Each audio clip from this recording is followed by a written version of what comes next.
We are going to be doing the autopsies in teams, and once we finish, we'll do the briefing as have been announced, so that now we can be able to tell you what is going on and what we are going to do next.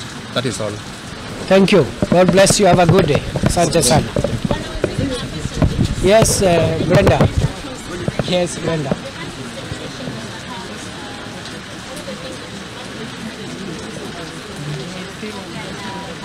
Yes.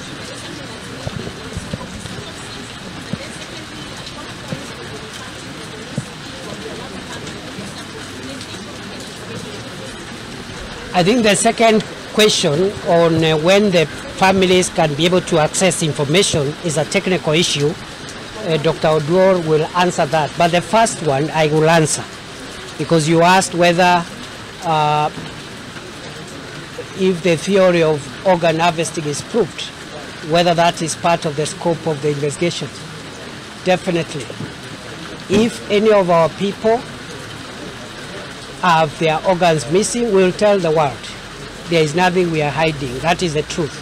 And we'll have to find out why those organs are missing, who took them, and where. And therefore, this is a long and protracted process of accountability. I'm just praying for patience as we go step by step. But yes, Brenda, we will tell the world if any of the bodies have organs of their bodies missing. Thank you, Dr. Oduor. Yes. Yes. That's an administrative measure, you know, and again, you know, that it's an administrative measure to make sure that nobody who was in office up to until the crimes were committed is there. So I don't have a definite date, but we have instructed all the agencies to comply, and therefore I'll be asking for a report on where we are. But the report I have as of this morning is that action has been taken on anybody. And also up the ladder, in case we find any other person who ought to have taken some action and has not taken action, we'll also ask them to step aside, not because we are judging them as guilty, but because we want the perception of fairness and to give public confidence that government will not try, or none of us will try to perhaps obstruct justice. That's where we are. Dr. Oduor. Okay, as for the DNA issue, there's a process which is running concurrently. There is a Red Cross who established some tracing center where once we get to know the relatives who have reported the missing, they're going to submit their DNA to the government chemist, so that now when you take samples from the deceased, this will be matched, so that now we can know who belonged to who. So the process is ongoing concurrently. Yes. But it will take time, doctor, isn't it? Yes, it will take time. Yes, it's good to tell the public the truth. It will take time, because DNA is not a process whereby you just match today and tomorrow you're going to say, voila, this is the test. It's a process. So it might not take 1 day or 2 days. It might even take 1 month or more. Yes. Thank you. That's good clarification. Thank you very much. Have a good day. Thank you.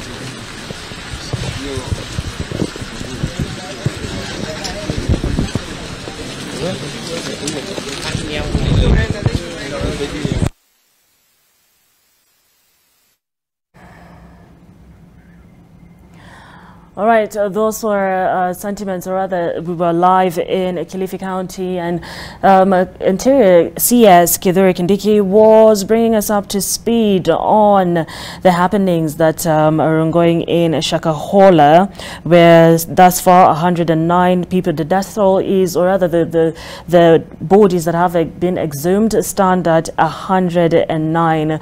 We'll be bringing you up to speed as more developments come up. Now I'd like us to go back to our conversation at hand, and Kefa, we were with you where you were telling us, or rather giving us your sentiments on the 77% of unemployed are the youth, and the youth are standing at 35 years and below. Let's finish. Yeah, thank you. I think as I was saying, and I'm sorry for what is happening in Kilifi. It's quite unfortunate. It shows that the economics or the arms of economics seem not to be serving Kenyans well, and so they are seeking refuge in spiritual economics. And sometimes this leads us to catastrophes like the one we are facing. Now, on youth unemployment, I was saying that, it's like we are operating on a three-wheel vehicle, because if about 40 or 55, almost 55% of the population segment is out of the labor market, that is where unemployment is highest, then we cannot be able to, operate at the optimum level of efficiency that we are supposed to do. But we also need to look at what is underlying this particular scenario. One, I want to applaud the government for the competence-based curriculum and hope that it is not serving rhetoric, but it is serving a purpose of creating greater competency skills that actually meet the demands of the labor market. Number two, we need to look around what is the mechanics behind the job creation. And so we need to think about what incentives do we need to give to the investors so that they can be able to choose Kenya as the preferred destination of investment, so that industries can be set up in this country and so that people can be able to get decent jobs. Okay. And that means the investment climate, we need to do a thorough review to see whether there are barriers that make it impossible or even difficult for investments to operate in this country more efficiently. The number three is about the question of elasticity for employment creation in various sectors. It is not the same. For instance, if you are to invest in real estate or in a service industry, the outcomes are different. And so we need to look at, for example, now the engine of artificial intelligence, big data science, and also innovation, so that as a country, we take proactive policies to tap on the opportunities that we have in this particular sector. Right. Number four, it is easily said that the youth need to be given resources for them to start to self-employ. Yet, these youths are ill-prepared in most cases. So we need to think about how do we make them prepared as entrepreneurs. All right. Just hold of that thought. On our screens, as we can see, President William Ruto has arrived at Uhuru Gardens. He was received by the COTU Secretary General Francis Atwoli and the Labour Cabinet Secretary, that is Florence Bore. Earlier on, we also saw the presence of the Prime Cabinet Secretary Musalia Mudavadi. We should be, the President and the COTU Secretary General should be addressing us in just a bit. Back to you, Kefa. Thank you so much. So we need to look at segments of the economy that have higher elasticity, so that for every 1 shilling you put in, then you have a chance of a higher rate of return in terms of employment creation. And Kipra has done studies on this, and we can see trade, information technology, and the services sector have got quite a huge potential for employment creation. And so deliberately, government policy and also private sector players need to focus on that so that we can create more opportunities for the youth. Right. Finally, the question of training in entrepreneurship is very important, and also making access to capital a reality for the youth. I want to applaud county governments that I have seen. For instance, Nairobi County, where Governor Sakaja has deliberately come up with a robust structure of government that focuses more on digital transformation, digital economy, and also created structures for incubation of innovation that we are looking at and investing deliberately to ensure that youths are able to reap from this. And the question of economic stimulus, Kazi Mtaani, it has been with us for a while, but it's important for us to relook and see whether it serves the purpose or whether there are better methods of achieving the same results. All right. And on that note, the Nation Media Group business editor Julian Zimboko had a sit down with the Labour Cabinet Secretary Florence Bore yesterday, and let's just listen in what she had to say about employment for Kenyans to other parts of the world. Let's listen in. The unemployment rate is very high. We are aware, we are conversant with that, and we are looking at increasing the numbers of those who go out for the jobs. And currently, we are looking at increasing the numbers. There are about 400 that go out of the country per week. Yeah. We should increase that number to about 2,000, 5,000 per week in the next few months. All right. All right, so Sima, on that, we'll be getting your sentiments immediately after this. Let's now cross over live to Huru Gardens to take a look at the happenings at the Labour Day celebrations. Na vile vile wewe ndiwe ujuaye nia zetu. Tunakuomba utuepushe na shari, utuepushe na chuki na utuepushe na fitna za aina mbalimbali. Kila tunapoamka asubuhi kukuomba ewe Mwenyezi Mungu, ijalie asubuhi yetu iwe yenye nuru.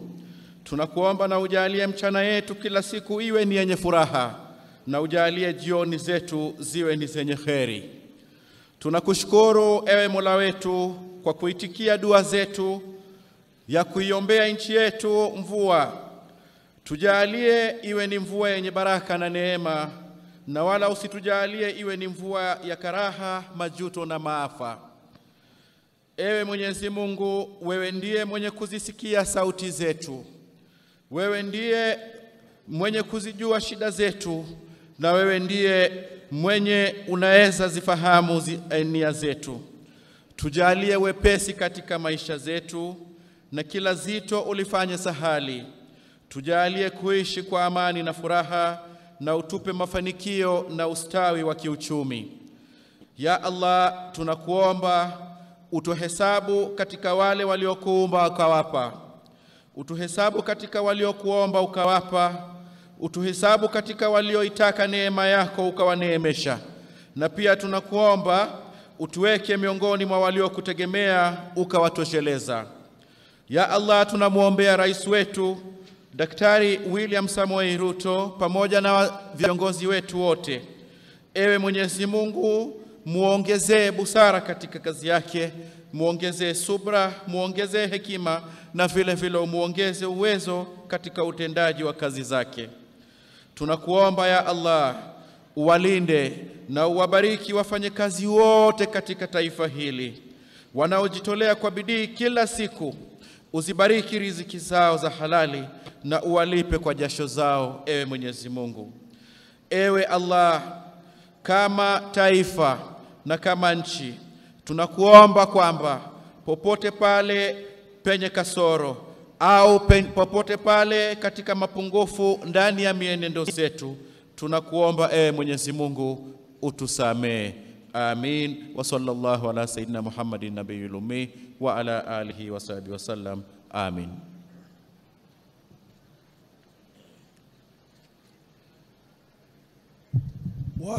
Watu wote tuwe chonjo, tuweze kuomba wakati wa Labour Day, tukiungana na taifa yote duniani. Na yetu leo tunaomba tukiangazia amani ambayo tunataka iendelee katika nchi yetu, ikiongozwa na rais wetu His Excellency Dr. Samoei Ruto. Na tuombe, tufunge macho sote. Baba mtakatifu, katika jina la mwanao Yesu Kristo, twaja mbele zako wakati wote tukitoa shukurani katika nchi hii, tukiwa zote kutana wakati wa Labour Day ambaye ni siku inasherekewa kote duniani. Na Baba, tunaomba wakati wa sherehe ya Labour Day, Bwana, tukiombea wafanyikazi wote wawe ni watu wa amani na kutangaza amani, ndio business zote siwe zinaendelea vizuri. Hatutaki maandamano tena kuona katika nchi hii.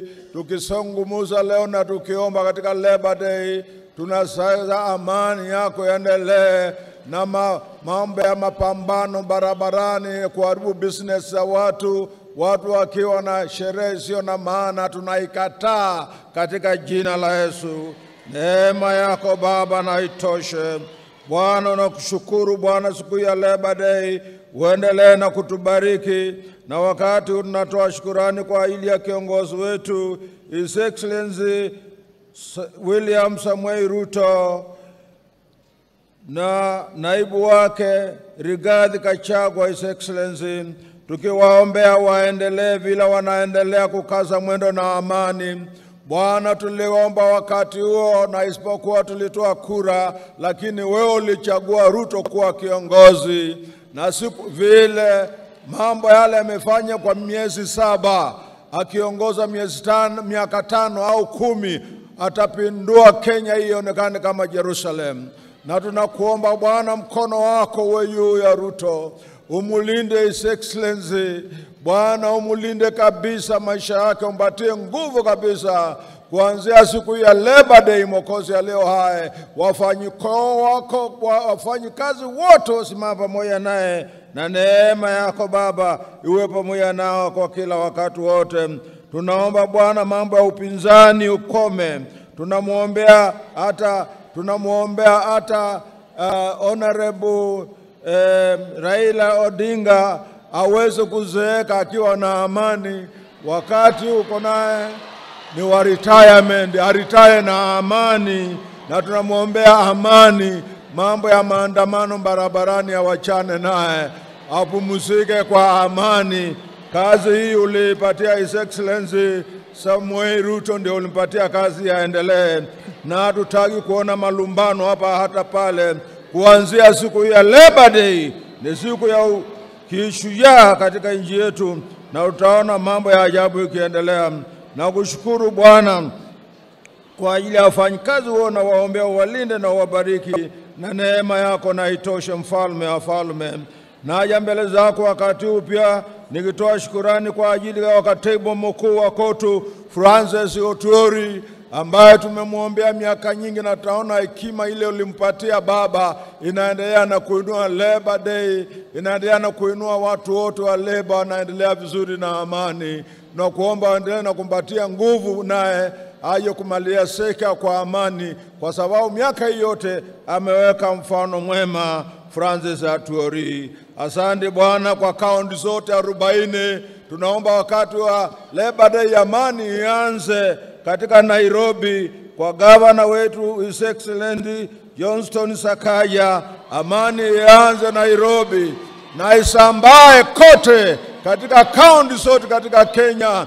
Hatutaki kuona malumbano ya siasa hata kidogo kuanzia leo.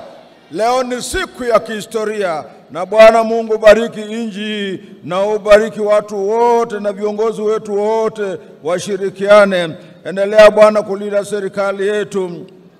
Naomba Bwana maafisa wa polisi tunawaombea, ambaye ndio wanatulinda. Tunaomba polisi wa security wote kivile tunawaombea hata Bwana kila wakati. Tunaomba Bwana tena wabariki Bwana, wapatie wote viongozi na wote wale wanalinda security waendelee na kulinda. Tunataka kuona Kenya kuanzia leo siku ya Labor Day mlango mpya unafunguka, na malaika wa amani wanatumwa kutoka juu mbinguni washuke katika Kenya mpaka Kenya ishangae. Tunawaombea hata wale wanatuona kwa media wote wabariki, waendelee na kuomba, kwa maana leo tunaomba rais wetu afungue chapter mpya Labor Day, tuone mambo makuu ikitendeka, na aheshimiwe ni watu wote, na watu wote watangaze amani, amani, amani. Naomba Baba, nikiamini umesikia kilio chetu, na wa viongozi wale wengine wote siwataja, unawajua wote katika nchi hii, wale wanasimama pamoja na kiongozi wetu rais, wote na waombea wabariki. Tuanze kuona amani, amani katika Kenya, na umaskini utakwisha kabisa, na shida yote ile inaendelea kwa sababu ya sherehe isiyo na maana inakwisha, kwa maana kuanzia Labor Day nasema amani, amani, amani. Kumbuka nchi ya Kenya. Jina lako Baba na litukuzwe, katika jina la Baba na la Mwana na Roho Mtakatifu, na watu wote tuseme amen. Amen. Kwa unyenyekevu na ruhusa yako Mheshimiwa Rais, naomba tuweze kuketi. Your Excellency, the President of the Republic of Kenya and the Commander-in-Chief of the Defense Forces, Dr. William Samoei Ruto, Your Excellency, the Deputy President, Honorable Rigathi Gachagua, the Prime Cabinet Secretary, Honorable Musalia Mudavadi, the Speaker of the National Assembly, Honorable Moses Wetangula, the Speaker of the Senate, Honorable Amason Kingi, the Governor, Nairobi County, Honorable Johnson Sakaja, all governors present, the CS Labor and Social Protection, Honorable Florence Bore, all cabinet secretaries present, all ambassadors, high commissioners, and members of the diplomatic corps, members of parliament present, all principal secretaries, the Secretary General, Central Organization of Trade Union, KOTU, Brother Francis Atwoli, the KOTU leadership, international organizations represented, all workers and hustlers, distinguished guests, ladies and gentlemen. Allow me to now hand over to Brother Wangura to mention the March Past Parade as they begin to march past His Excellency the President. Also, we'll have some entertainment. Brother Wangura, take it up.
Karibu sana Your Excellency.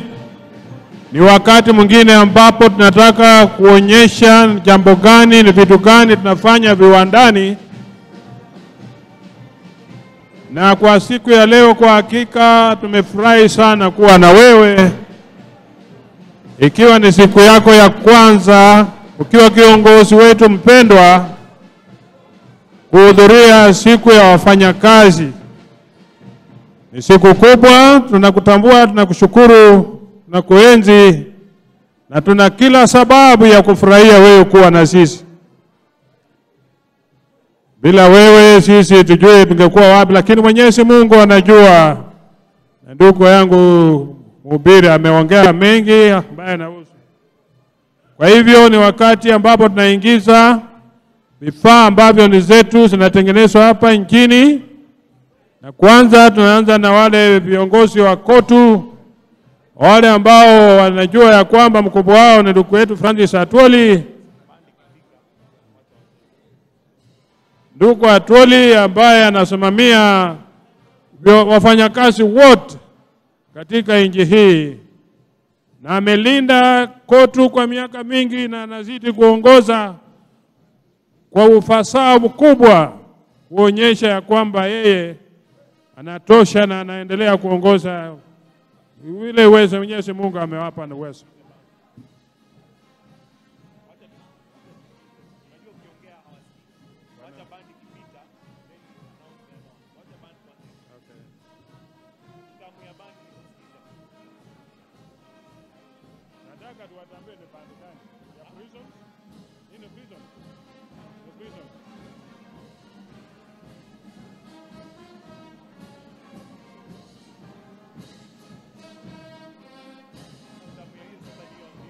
Asante. Asante.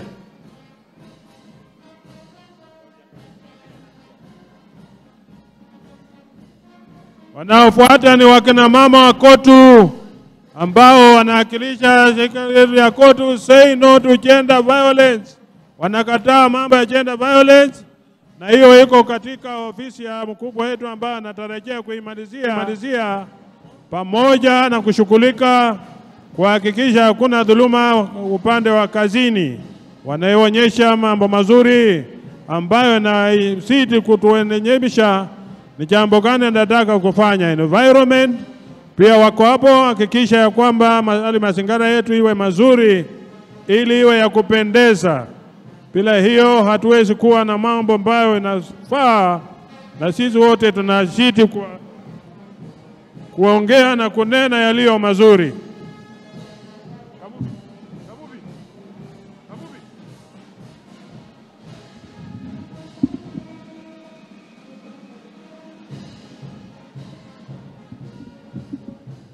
Hiyo ni ya Hotels Union ambayo inaongoza nukutea. Hiyo Hotels, asante sana, karibuni. Civil Servants Union ya wafanyakazi wa serikali ongezwa na Mheshimiwa Odege ambaye hako hapa sawa. Seafarers ambaye inaongezwa na ndugu yetu ambaye anaitwa kutoka Mombasa kule, anafanya kazi mzuri. Watu wa bandari maritime ambao wanahusika na mambo ya kufunza watu mambo ya baharini pia hawajawachwa nyuma, wako na sisi siku ya leo, na wanaongozwa na ndugu yetu ambaye ana Mombasa kule Mwangure.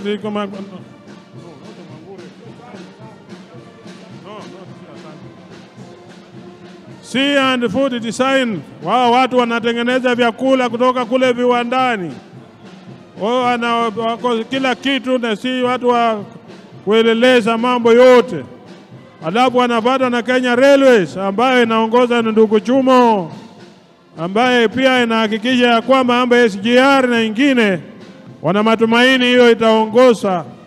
Alafu textile, tailors and textile iongeza na ndugu yetu Reverend Joel Kandie Chebi, niko hapo pamoja na kila nguo zote ambazo zinatengenezwa nje hii na zinauzwa nje za nje, na tuna matumaini ya kwamba zitafuta local market.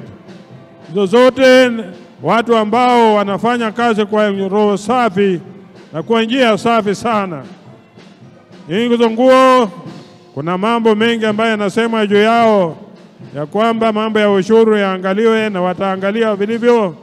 Kwa hivyo ni wote wanahusika na mambo ya manguo, textile, Sunflag, wote wako hapo, na ni kiwanda kikubwa ambacho kimeajiri watu wengi sana.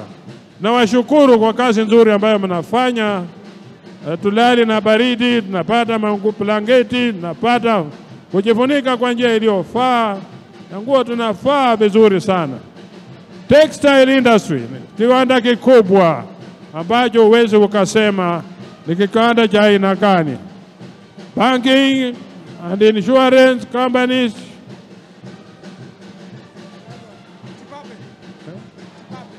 ambayo ni ya Bwana Tipape. Alafu inafuata wale walimu wetu wa Kupet ambayo inaongozwa na Wakelo Misori na chairman wako Mboko Milemba.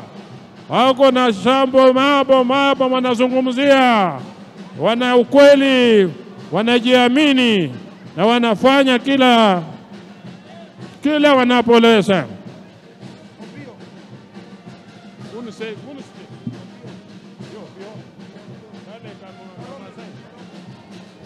Union ya Kunset ambayo pia inaongozwa na ndugu yetu Torome wako hapo, wanafanya kazi kwa njia inayoonekana. Na BAT ambayo inaongozwa na ndugu Kabubi katika Commercial Union pia wako hapa kuhakikisha ya kwamba sikara unaambiwa uvute kama umejichunga na ujipime. Bakers and Confectionery ndugu Mwangure ambaye pia wako hapa, wanahakikisha ya kwamba wako sawa sawa, wanaendelea vizuri sana. Alafu hao wanatengeneza vitu vitamu. Ukikula uwezi kuwa na shida kwa tumbo yako inakuwa safi, hewa yako iko safi, ukipumua hauna matatizo yoyote.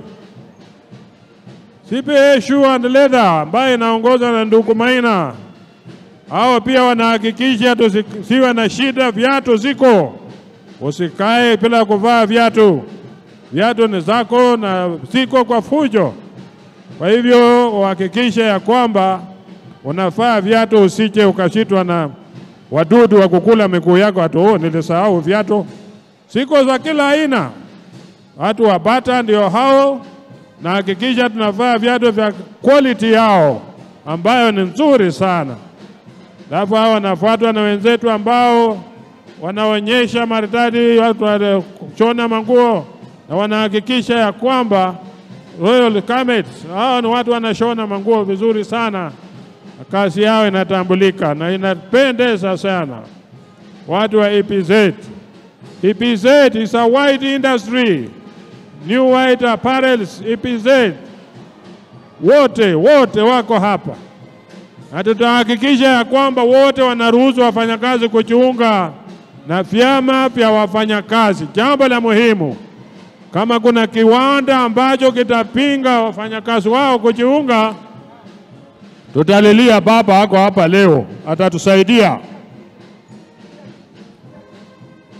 Alafu wale wenzetu bado ni watu wa EPZ, wanatengeneza manguo, wanatakia happy Labor Day. Asante sana. Asante sana kwa ujumbe wenu. Redland Roses, hao nao wanatengeneza kuhakikisha ya kwamba kila jambo, wao ambao wanahakikisha kwamba chini ya Plantation and Agricultural Workers Union, Kenya Union of Commercial Food and Allied Workers, ambao wanatoka Telemonde, wale wote unaona mananasi matamu kabisa unayokula unafurahia. Hao ndio watu wanahakikisha ya kwamba nchi inaendelea sawa sawa. Wako na ujumbe wa kusema decent employment with fair wages in decent works for domestic workers. Hao nao domestic workers wanasema walindwe kwa sababu ni haki yao. Kenyatta University hawajawachwa nyuma kwa sababu ni masomo yetu ya hali ya juu, kiwango cha juu, na hawajawachwa nyuma.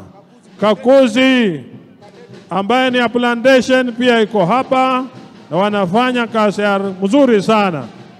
Mfanye kutembea haraka haraka kwa sababu wakati sio wetu, wakati tunataka mkubwa wetu atukuongeleshe. Kenya Union of Commercial tena ndugu Kabubi, ambao pia wako hapa kuhakikisha wanafanya kazi, wamekuja pamoja na NSSF na wengine wote ambao wanakuja nao. NSSF iko chini ya ndugu Kabubi. Hapa ndio tunaweka rasilimali zetu. Ukifika uzeeni kuna baadhi ya kununua dawa. Walimu wetu, Kenya National Union of Teachers, wote wako hapa na wamejiandaa na wamejipanga na wako sawa sawa. Wako ndani ya serikali na wanataka kuunga serikali kwa kila namna. Na wako tayari kufanya kazi na kukaa na kuzungumza mambo yao kwa njia ambayo inafaa kabisa. Wako sawa sawa. Wako sawa sawa. Wakiongozwa na ndugu huyu na wenzake ambao wanahakikisha NAT inaendelea kwa njia inayofaa. Wote wako chini ya KOTU na wanasema ya kwamba lazima wafanye kila jambo. Kenya National Union of Nurses, ndugu Panyako ambaye ndio kiongozi wao, pia wako hapa kuhakikisha ya kwamba matibabu yanaendelea sawa sawa, wanalinda wagonjwa, wanawatibu kwa njia inayofaa. Kenya Medical Sector Workers Group Union, asante sana kwa kazi nzuri mnayofanya na tunatambua uwepo wenu kwa siku ya leo, kwa sababu bila nyinyi hatujui tulikuwa wapi. The East African journalist ndugu Eric Odwor, ambaye anasambaza habari katika Kenya hii yote, na journalist wanalia ya kwamba waangaliwe, wapewe haki yao, wapewe uhuru wao, ili waendelee kutupasha wale ambao hatuna nafasi ya kufika mahali kila jambo linapotendeka. Alafu tunaingia security firms. Security firms ambazo zinaongozwa na ndugu Andabwa. Hii ndio one of the biggest industries ambayo tuko nayo. Na bila ulinzi ujue ya kwamba huko na shida. 911 ambayo sasa ndio inalinda kuhakikisha ya kwamba una usalama kwako, wako na kila namna ya ulinzi. Ukiwa na shida wako, ukiwa utaibiwa, mwizi atoroke, wako na umbwa na kusaidia kutafuta wewe mwizi. wako na magari za kutafuta kufanya kazi yote hata bila shida yoyote. Ukiwa umeandikisha nao, unahakikisha una ulinzi wa kutosha. Hawa ni 911 security. Alafu tuko na PM security. PM security pia ni one of the recognized, well-established organization ambayo pia wanafanya kazi yao kwa njia iliyofaa, njia mzuri sana. Wanahakikisha ya kwamba mambo yote ambayo yanafanyika kwa ulinzi chini ya usimamizi wao uko katika hali maridadi sana. Wanafanya ulinzi wa kila aina ya ulinzi wanafanya, na utaona vile wanavyopita hapa wanaonyesha ni ulinzi wa aina gani wanafanya. PM security, asante sana kwa kazi nzuri mnafanya, kwa sababu bila nyinyi usalama utasambaratika. Kitu wanaomba tu waende mafunzo ya kutosha hizi security firms zote, ili wapewe silaha wasaidie polisi na wengine kupigana na makaidi na wale watu ambao wanaweza kuleta fujo. PM security kama ni nzuri, meza pia wanasambaza mails, kila kitu wanahakikisha kila kitu kinaenda sawa sawa. Kampuni ambayo imejiamini na inajiamini kabisa.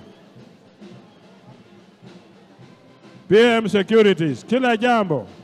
Kipata mails, barua zako zifike haraka, PM Securities wako watakufanyia kazi mzuri. Tukiendelea hivyo, naenda mpaka kufika mbele. PM Securities, msonge haraka kidogo kwa sababu mko wengi.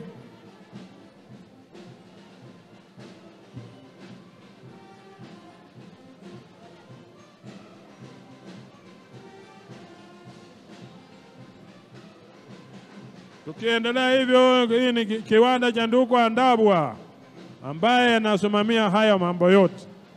Bila yeye, huyo uongozi ulikuwa umerudi chini wa kuunganisha hawa, lakini kwa saa hizi wako imara kabisa. Mtatembea kidogo haraka kwa sababu mko wengi. Nataka tuhakikishe kila mtu amepita mbele hapa na ametambulika.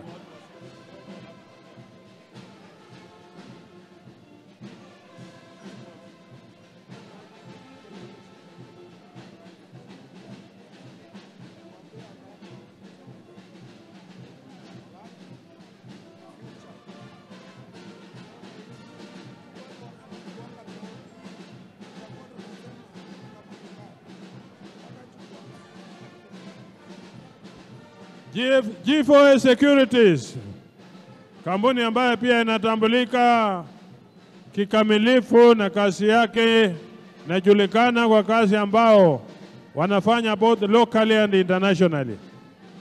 Wote ni watu wa Kenya National Private Securities Union ya ndugu Andabwa.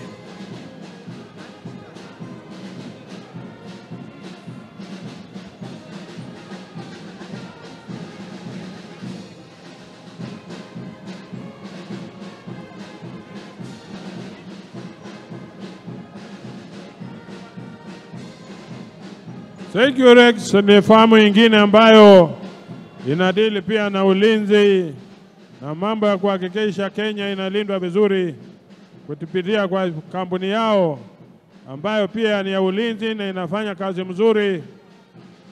Ukiwa nao najua ya kwamba uko salama usalimini.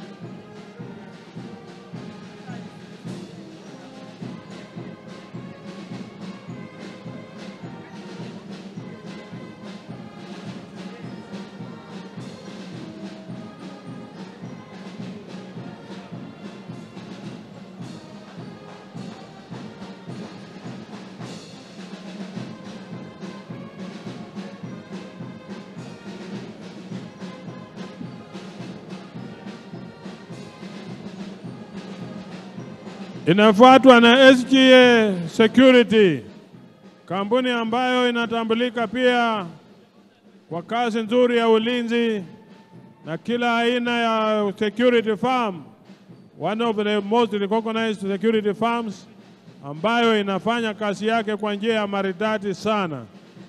Tunawashukuru kwa kazi nzuri ambayo mnayofanya, peana ulinzi wa kila aina, pia kupeperusha mambo yote ambayo inahusiana na mambo ya ulinzi na usafirishaji wa bidhaa zingine ambazo ni mails na vitu zingine, parcels, na kila aina ya kitu mnafanya. Kazi nzuri mnafanya SGA Security, na Mungu atazidi kuwapa nguvu na mtaendelea kutumikia Wakenya kwa njia iliyofaa. Nawashukuru sana kwa kazi nzuri mnafanya.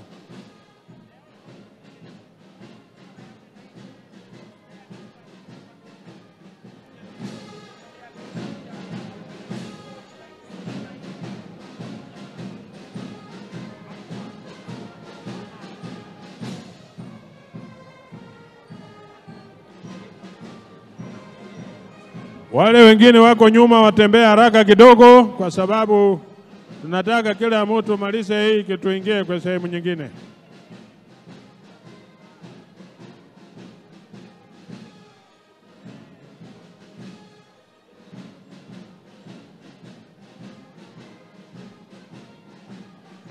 Na bado hata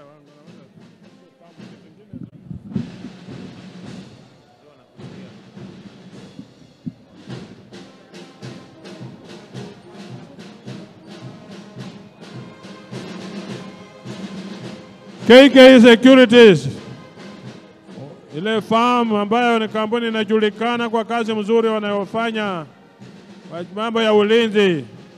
KK inajulikana kila namna ya ulinzi na inahakikisha ya kwamba kuna usalama mahali popote ambapo wamepewa contract ya kupeana ulinzi.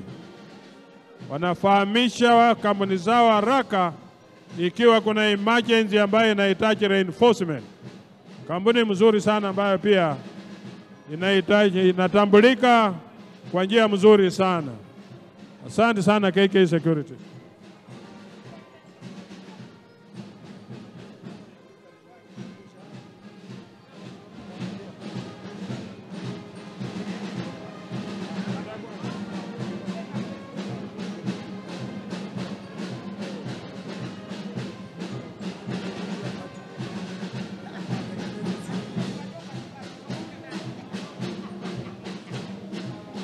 Wako hata na sniffer dogs kila aina ya mnamna.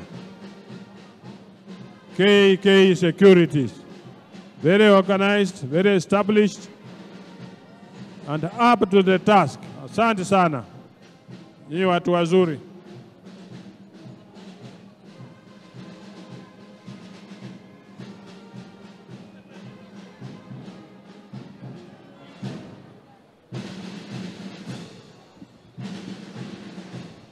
Paka hata wako na fighting equipment, bayo ni jambo la muhimu sana.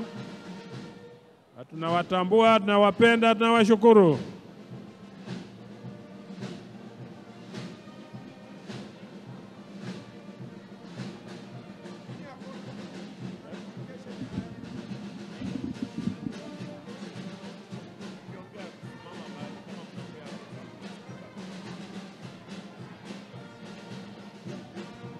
Asante sana kwa kazi ambayo mnafanya, kuomba ratify kwa hilo convention number 190 watu wa Kotu, na washukuru sana. Kenya Electrical Workers Union iongoza ndugu Ernest na Tome ambao wanazalisha umeme, na Kenyans wanasema ya kwamba ongezewe kiwango ya kuzalisha umeme kwa sababu wako na capacity, wako na uwezo wa kuhakikisha ya kwamba wakipewa hiyo nafasi hawatakuwa na blackouts. Hiyo ndio ombi lao. Kenyans, kampuni ambayo najua ya kwamba wanahakikisha umeme unapatikana kila wakati. Asante sana na tunawashukuru.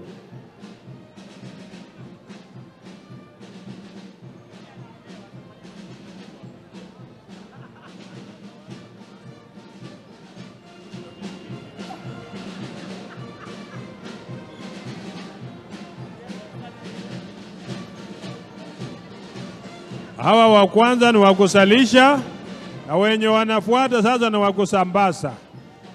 So wasalishaji wamehakikisha ya kwamba watazalisha umeme wa kutosha. Na wasambazaji wanasema hatutakuwa na blackouts kuanzia leo. Blackouts out.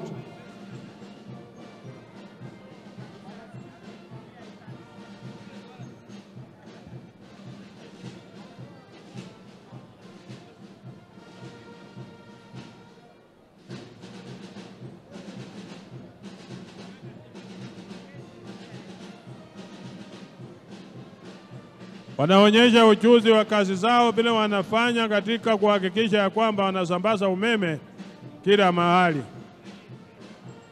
Nawashukuru sana. Kampuni kubwa ambayo wanaelewa kazi yao vilivyo.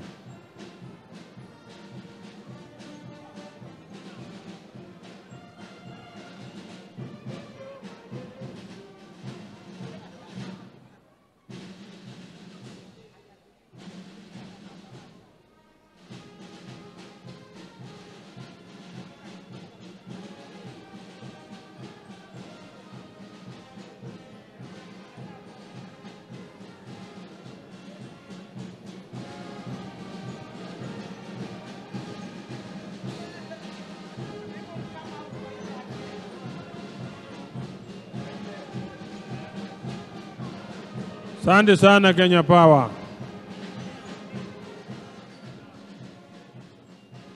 Asante kwa kazi nzuri ambayo mnafanya bila kuchelewa.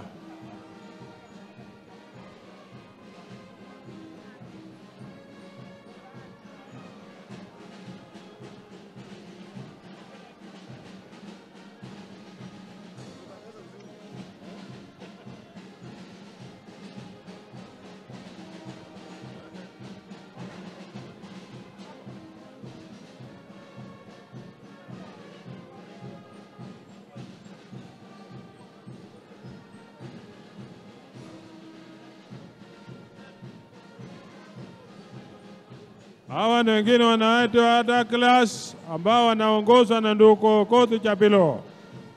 Okoth, Professor Okoth ni mtu ambaye anaongeza watu wa class na alituambia ya kwamba msemo wa siku hizi wanatengeneza klasi hata ukirusha mawe haiwezi ikavunjwa.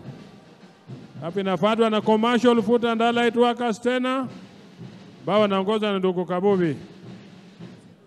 National Cereals and Produce Board ambao wanahakikisha tunapata nafaka. Wakati wa upanzi unaendelea ukiisha, lakini hujachelewa kwa sababu climate change inatuencourage kuendelea kupanda wakati wowote.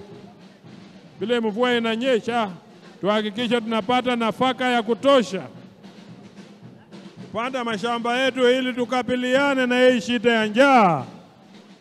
Serikali imetoa mbolea bei nafuu na tuhakikisha ya kwamba tunatumia hiyo nafasi vizuri na kupanda mazao ambayo itahakikisha ya kwamba bei ya vyakula inarudi chini. Asante sana kwa rais wetu na serikali yako kwa kufikiria njia rahisi ya kupunguza gharama ya maisha.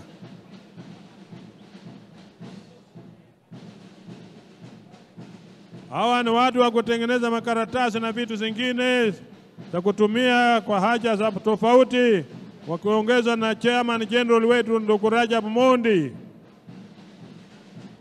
Wako hapo anaonyesha vyombo ambavyo wanatengeneza na recycle vitu zetu kuhakikisha tunapata manufaa na mazao mazuri kwa kila jambo ambalo tunalolifanya.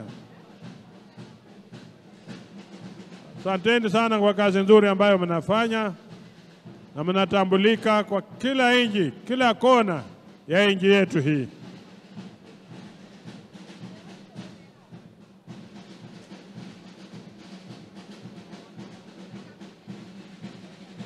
Asante kwa kazi nzuri ambayo mnafanya.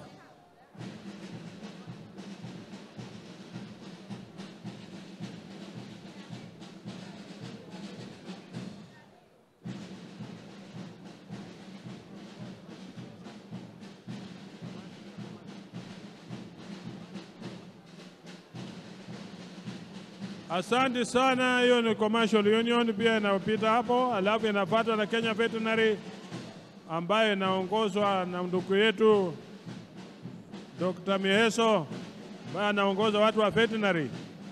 Anahakikisha ya kwamba kila jambo la veterinary linaendelea kwa njia mzuri na kuhakikisha mambo kila kitu ambacho kinahitajika kufanyika kupitia kwa madaktari wa veterinary kinafanyika kwa njia iliyo mzuri. Wanyama wetu ambao tunafuka nyumbani na kila jambo ambalo tunataka tufanye linafanyika kwa njia iliyo mzuri sana. Asanteni sana kwa kazi nzuri ambayo mnafanya kuhakikisha ya kwamba hatuna infections zozote ambazo zinaweza kudhuru maisha ya watu wetu. Kenya Union of Commercial tena sasa wanakuja na kinywaji naitwa Tusker brand. Wanakuja na kila aina ya brand iko mbele ya Tusker. Zamani tulikuwa tunaimbia wimbo Tusker ni baada ya kazi. Commercial Food and Allied Workers. Kila jambo Kenya Breweries Limited. Baada ya kazi burudika ukiwa na Tusker, sio kabla ya kazi. Haya, naendelea hivyo ni mambo yao hiyo yote. Mifinyo zimekuja za kila aina kwa wale ambao wanashughulika nazo, lakini so long as uhakikishe ya kwamba unalinda jamii yako kwa njia inayofaa. Wanaofuata ni Crown Paints. Crown Paints ni rangi ambayo inajulikana kwa ulinzi wa nyumba yako. Ukiwa unataka kuhakikisha ya kwamba iko chini ya ndugu yetu anaitwa Bito huko ambaye ni wa Chemical and Allied Workers. Crown Paints, rangi ambayo inadumu. Ukitaka utaalamu ambao unahitaji special, unaenda kwa kampuni watakupatia mtaalamu ambaye atakushauri na kuhakikisha ya kwamba rangi ambayo unapaka kwa nyumba yako ni rangi ya kudumu, sio rangi ambayo baada ya muda kidogo utakuta imeoshwa na mvua, na vitu zote ambazo unafanya zinahakikisha ya kwamba inaendelea sawa sawa. Usiishi na rangi moja kwa nyumba yako miaka mingi, wala unaweza kupatilisha kupitia kwa Crown Paint. Kampuni ambayo inaimarisha vilivyo. Asante sana Crown Paints.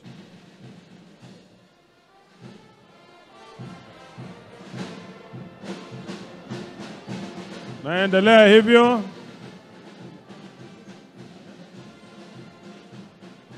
Hiyo na posta wako chini ya ndugu Ndugu Ole Tipape ndio naongoza wale wafanyakazi wa benki ya Posta. Hakikisha ya kwamba pesa zako ziko salama, amali zimewekwa zitakuwa na shida.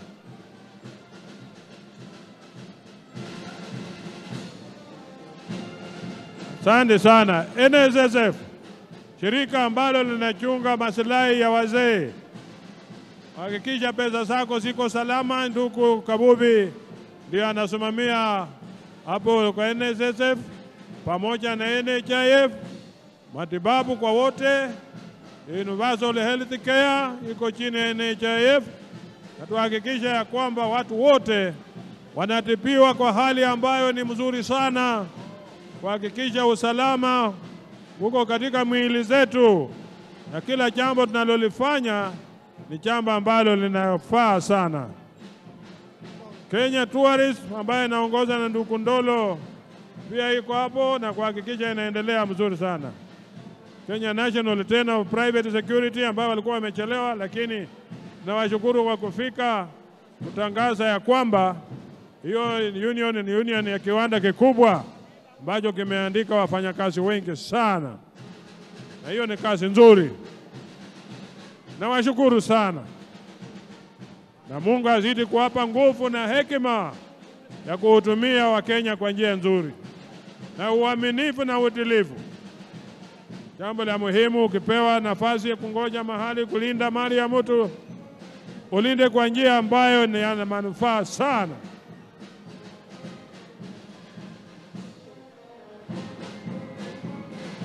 Ketroots ambayo ni hospitali iko chini ya ndugu Njeru, Albert Njeru, ambao wanahakikisha ya kwamba wanalinda maslahi ya wagonjwa kwa njia inayofaa. Tunashukuru sana kwa kazi yenu. Wale wangali nyuma watembea haraka kidogo, hatutaki kuachwa. Na karibia kumaliza, lakini tuhakikishe kila mtu amepata nafasi ya kupita hapa.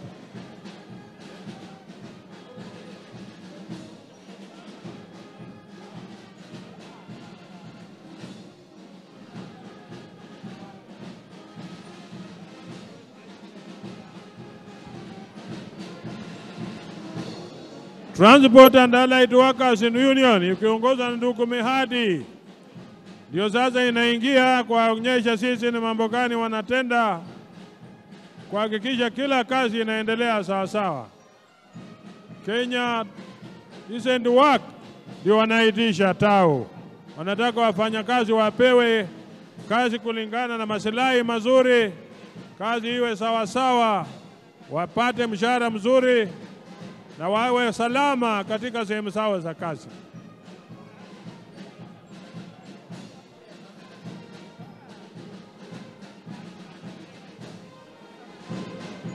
Isi coach pamoja na hao wako chini ya tao Transport and Allied Workers. Kazi nzuri sana mnafanya kuhakikisha ya kwamba watu wanafika mahali pao kwa usalama, kuhakikisha kuna usalama, accident free, kuhakikisha unafika salama. Chloride and Exide ya ndugu yako pita huko, ambayo pia wanahakikisha betri ambazo unanunua ni betri ya kuhakikisha inakupa huduma mzuri, sio betri itakauka baada ya muda kidogo. Itakupa kazi ambayo utashughulika na utafurahi, kuhakikisha ya kwamba unapata huduma mzuri sana, iwe ni betri ya aina gani kwa gari lako, na kupa garantii ya muda mrefu, kuhakikisha kazi yako inaendelea sawa sawa.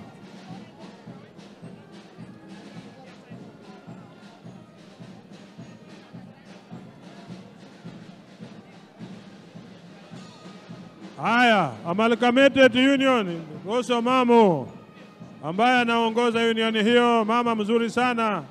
Na hawa ni wale waunda chuma wa kila aina kwa factories zao na kila jambo ambalo linaendelea.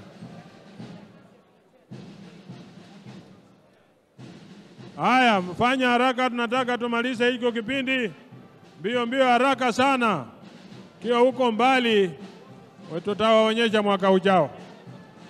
Hata nyinyi mmetambulika, mmefanya vizuri kufika.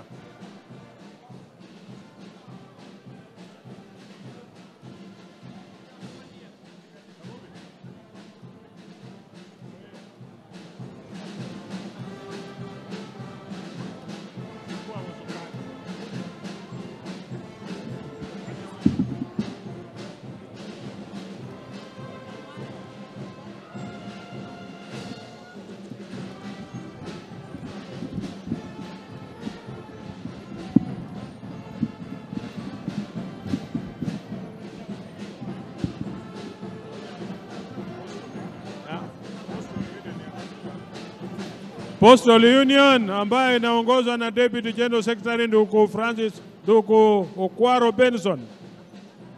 Na hiyo ambayo ni huduma ambayo imetulinda kwa muda mrefu sana, na tunashukuru kwa kazi nzuri ambayo wanafanya.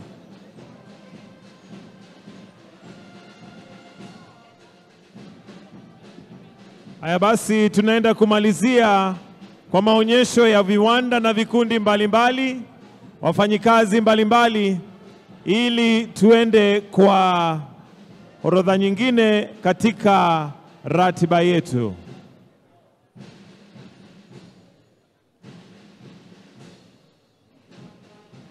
Tuende kumalizia maonyesho ya viwanda na vikundi mbalimbali.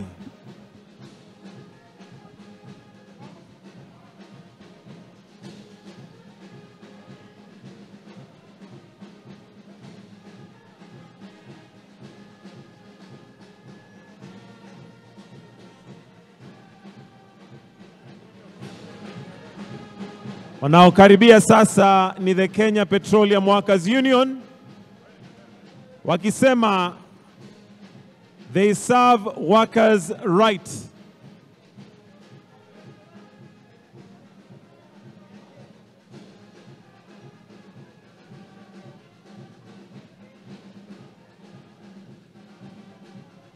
Tukienda kumalizia kipindi hiki cha maonyesho ya viwanda na vikundi mbalimbali ya wafanyikazi.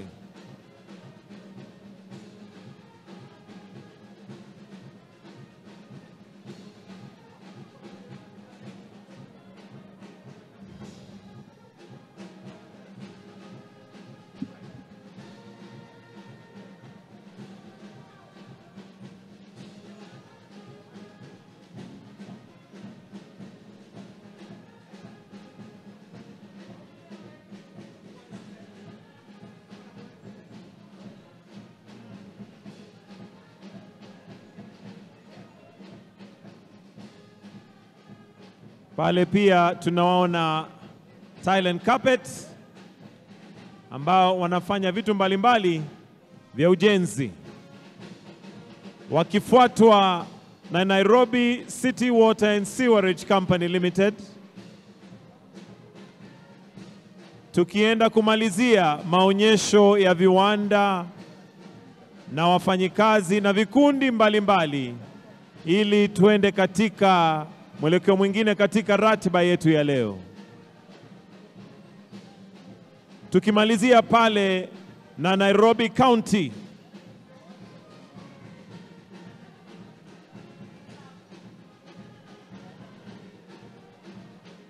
tunaona wale basi kutoka Nairobi County wakimalizia, na nikiomba mwenye shahiri Rafael Juma ujitayarishe, kwa sababu tukimaliza tunaenda kwako. Kwa hivyo wale ambao wanahusika na shahiri tujitayarishe, tunaenda kumalizia maonyesho ya viwanda na vikundi na wafanyikazi mbalimbali.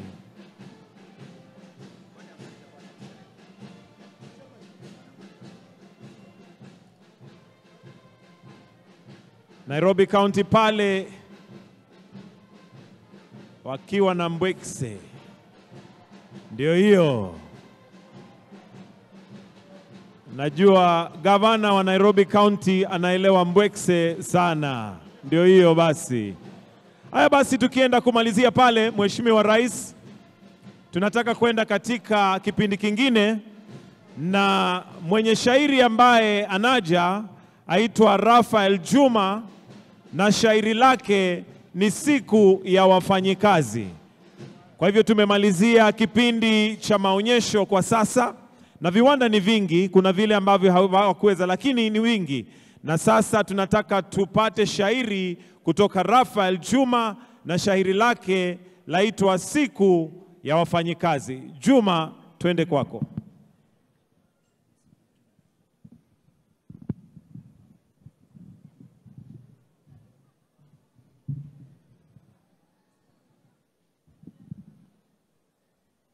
Naingia ukumbini niwape maadilifu na waamu ya asili. Hamjambo wana Kenya, wafanyikazi kamili, sote kweli tawasifu. Heko kwa wafanyikazi, kujikaza kazukazu. Hongera viongozi wetu kwa kazi mnayofanya, kwa kweli mmejipanga kujenga taifa letu. Mazito meyakabili, juhudi kujitolea, usingizi upotea, kweli mwaka za mwendo. Wapenzi mliofika bustani ya uhuru, umoja ni nguvu, utengano ni udhaifu. Mpende jirani yako, tuishi kwa utulivu, tujenge umoja wetu, tusaidie viongozi wetu. Hongera wafanyikazi na Wakenya wazalendo, na wapongeza kwa wazi, mmekuja kwa mtindo. Msichoke chapa kazi, mtapata na mawindo. Mungu wetu awabariki hadi mwisho wa dahari. Asante. Tumpongeze kwa makofi Rafael Juma pale. Na sasa ningependa niwakaribishe wasanii wa vitimbi wakituonyesha maonyesho ya wafanyikazi. Tuwapongeze kwa makofi tafadhali. Bahali yake. Yes, mom. Sasa bahali yake. Yes, mom. Mimi naenda kiwanjani. Aya. Unajua leo ni siku ya wafanyikazi. Exactly. Dunia nzima. Na wewe na kuacha hapa kwa ofisi. Mimi ndo boss. Nyamaza. Mimi nataka usimamie kila kitu. Usimamie wafanyikazi na kila kitu. Okay. Manake kule kiwanjani wajua kuna president wetu Ruto na kuna Rigiji. Okay. Na Sakaja. Yes. Na wengine wengi. Wasalimie sana. Unamjua Francis Atuoli? Anamjua. Yuko huko pia. Sasa wewe endelea na kazi. Mimi nikitoka kiwanjani ndarudi. Sawa sawa. Wewe mimi ndo boss. Sasa wacha nigue boss. Unajua boss lazima achionyeshe yeye ni boss. I am the boss. Mise. Hata unaniitia nini? Si nilikuwa nakuja kuchukua zile barua ushati ya sign. Kalia huyu. Hata kutembea imegushinda wewe. Unatembea kama gamia yangu ile alivunjika, unatembea ache. Mimi natembea. Nimekuita saa 2 asubuhi unaniguchia saa hii. Bahali yake wacha madharau. Kuachiwa ofisi dakika 5 inakuwa mimi sasa natembea kama ngamia. Hiyo Mimi natembea kama ngamia. Hiyo opportunity lazima nitumie. Haya, tumia vile unaweza. Kwanza wewe umeseka sana unachua. Warika yako wameretire wako nyumbani hata wengine wamekufa. Wewe unafanya nini hapa? Bahali yake. Mimi si unajua na retire mwaka ujao. Hata ifai. Sasa ukishaniambia wengine wamekufa, yani waniombea mimi nife, utakufa wewe. Hata kwanza mwaka ujao iko mbali. Si ikuwe kesho. Umetuchogesha. In fact ngoja. Chugua hii iko na maswa ya gamia ndani. Nitengenezee chai tekni ile nikikunywa nikiita inaitika. Sitengenezi chai na ngoje ya mwenye kazi aje. In fact toka sitaki kukuona next time kwa hiyo ofisi. Get out. Nikikuja nikigeuka nikubate hapo you will know yourself. Okay. Wewe ndio koria. Ndio koria ndo nukusema nini? Habari yako? Unagucha sai gasi. Unafikiri hapa ni kwako? What is the time now? Wasana na mambo ya time umeikuta hapo.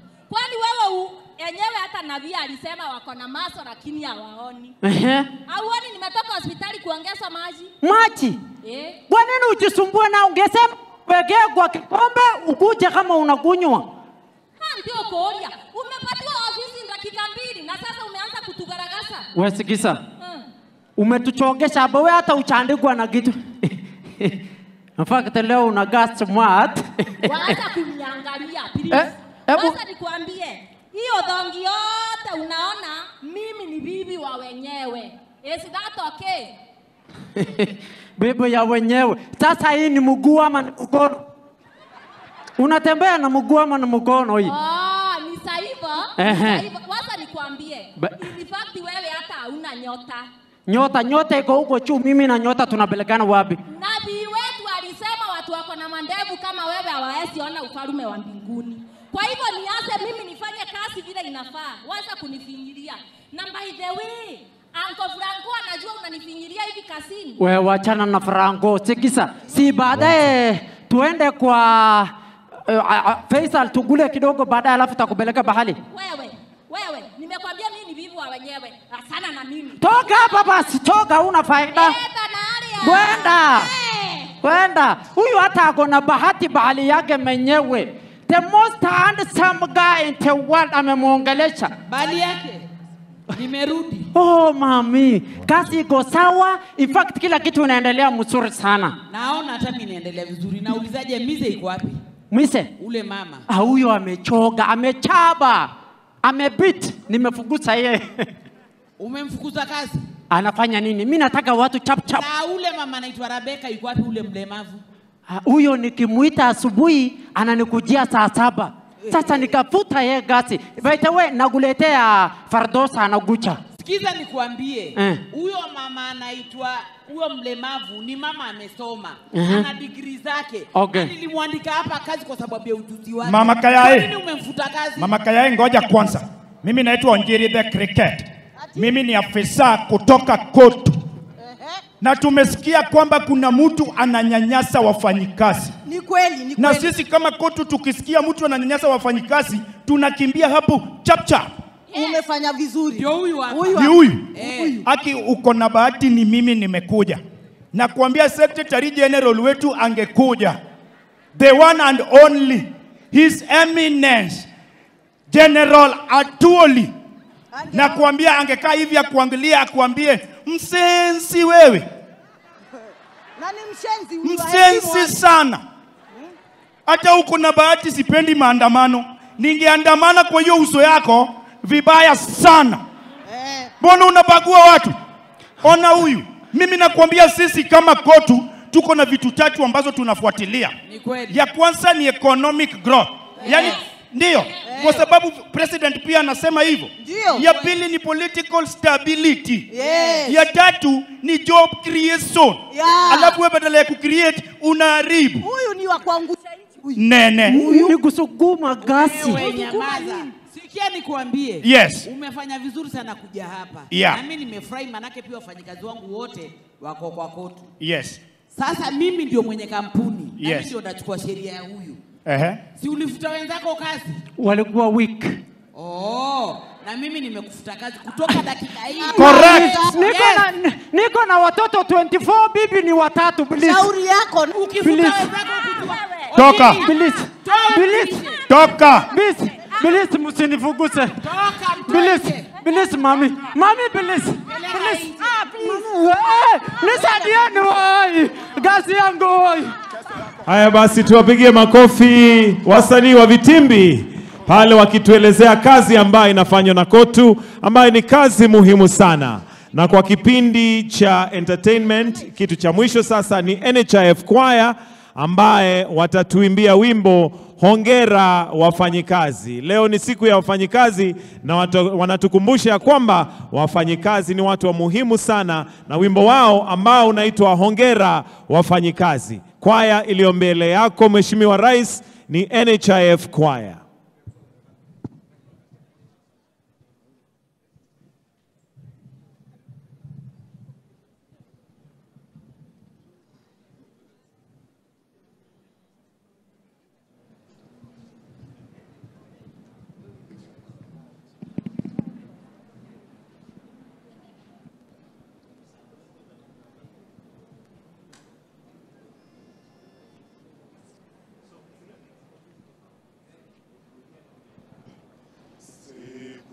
Leba wafanya kazi tushereheke. Siku ya leba wafanya kazi tushereheke. Haki zetu tunaposisitiza kuangaliwa. Umoja ndio ngao kwa yote tunayohitaji. Tunatukiza tunajua na kuinua taifa letu kiuchumi na kibiashara kwa eneo hili. Tunajivunia Kenya tunayochangia sote. Tujitolee wafanya kazi kwa kazi ngumu tuliyo nayo, na viongozi wetu wote na wanasiasa nchini kote. Tujitolee wafanya kazi kwa kazi ngumu tuliyo nayo, na viongozi wetu wote na wanasiasa nchini kote.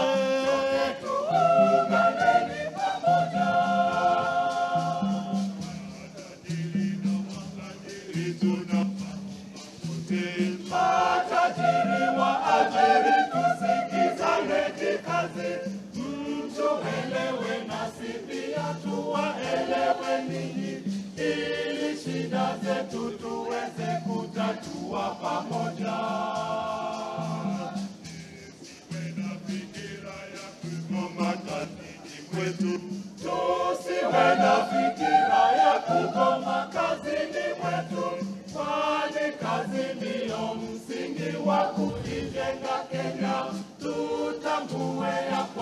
Kenya ni kubwa kuliko. Tujitolee wafanya kazi kwa kazi ngumu tuliyo nayo. Na viongozi wetu wote na wanasiasa nchini kote. Tujitolee wafanya kazi kwa kazi ngumu tuliyo nayo. Na viongozi wetu wote na wanasiasa nchini kote.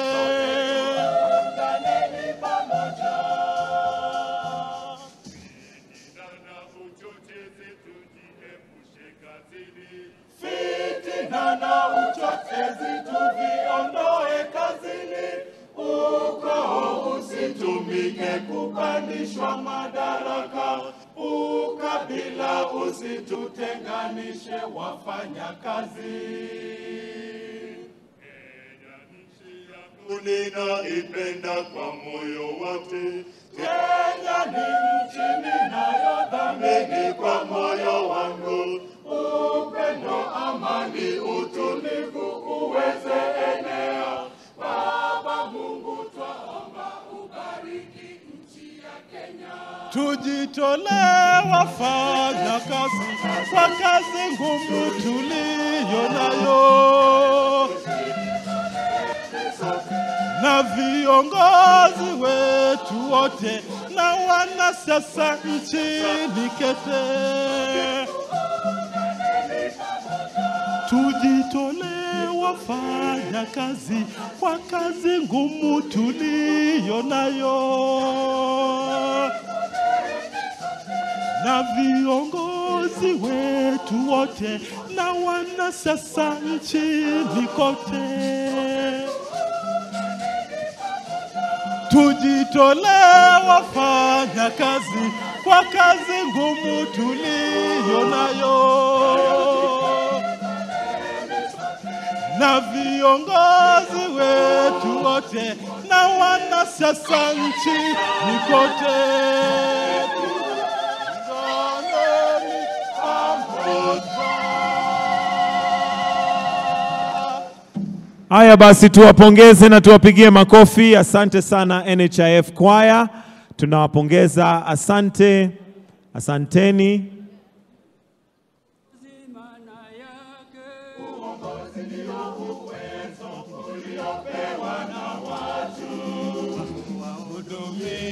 Mahitaji yao na kushughulikia maslahi yao. Uongozi watoka wapi? Uongozi watoka kwake Baba Mwenyezi Mungu. Wateule wake aliyewateua kuwaongoza watu wa mapenzi yake. Tangu tupate uhuru katika nchi ya Kenya tumebarikiwa sana. Tupata viongozi wa busara sana. Watoa shukrani kwa Mwenyezi Mungu. Nasi wananchi Kenya sote tunalo jukumu la kulinda nchi yetu na kumsaidia kiongozi wetu katika kazi yake ya kujenga nchi.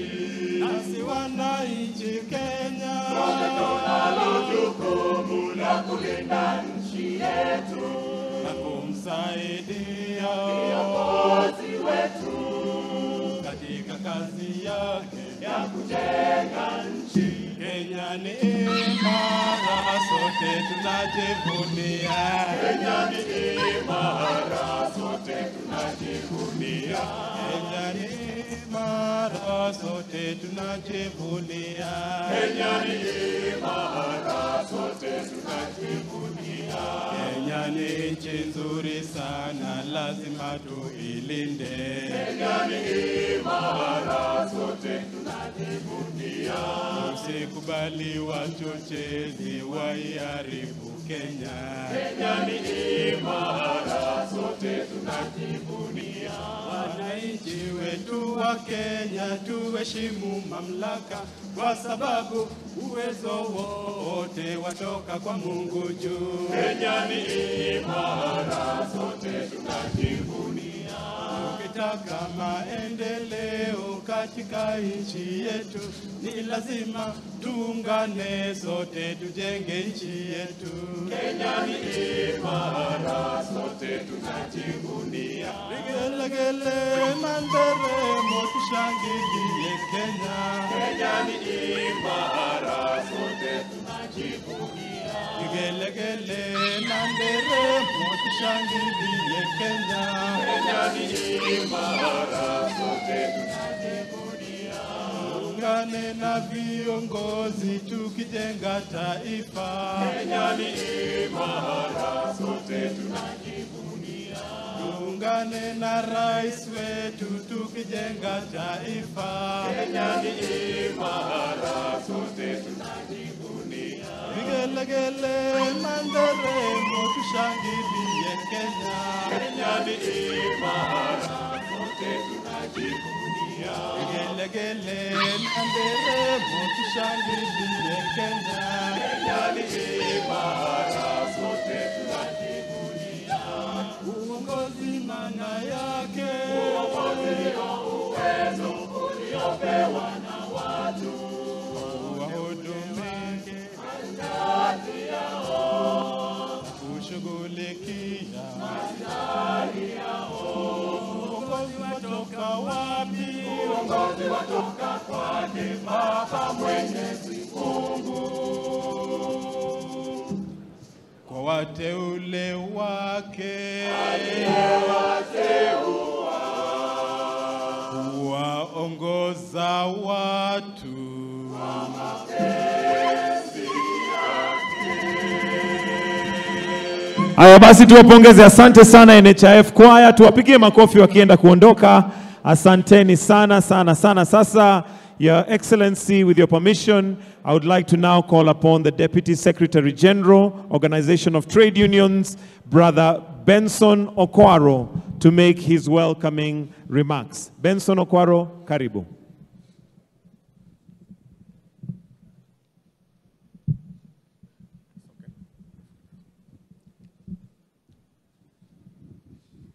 Your Excellency, the President of the Republic of the country, Daktari William Samoei Ruto, Your Excellency, the Deputy President of this country, Mheshimiwa Rigathi Gachagua, wageni wote ambao wamekaribishwa, Bwana Governor wa Nairobi ndugu Sakaja, Cabinet Secretaries wote ambao wamekuja kwa sherehe zetu za leo, Principal Secretaries wote, members wote za diplomatic corps, na wageni wote ambao tumekaribisha, tunarudisha asante sana kwa kuja kwenu. Pole nimesahau Mheshimiwa ndugu Wycliffe Mudavadi, karibu sana kwa na sisi. Tumeona Cabinet Secretaries wote, tunaona Mheshimiwa Duale, tunaona Mheshimiwa ndugu Mutua, na wote ambao labda sijawaona. Nachukua nafasi kukaribisha nyinyi pia na wajumbe ambao wanawakilisha sehemu zingine katika nchi hii. Wandugu zetu wote, board members wa KOTU ambao wako na sisi hapa, wageni wote walioalikwa, mnakuja kwa wengi na nimewakaribisha nyinyi. Mimi sitakuwa na hotuba ya kusema kwa siku ya leo kwa ajili nafasi hapana iko mzuri, na naona hali ya anga pia sio mzuri.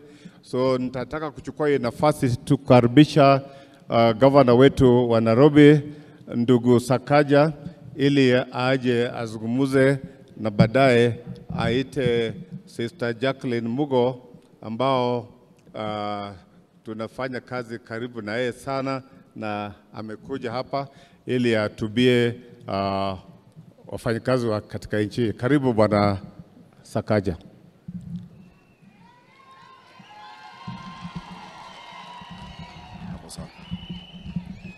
Asante sana, Your Excellency, President of the Republic of Kenya, William Samoei Ruto, Your Excellency, the Deputy President, Rigathi Gachagua, the Prime Cabinet Secretary, Musalia Mudavadi, and all the Cabinet Secretaries present, the Right Honorable Speaker of the Senate, Governor Kingi, Kotu Secretary General, Papa Francis Atuoli, EBS, CBS, DZA, something ingine hapo.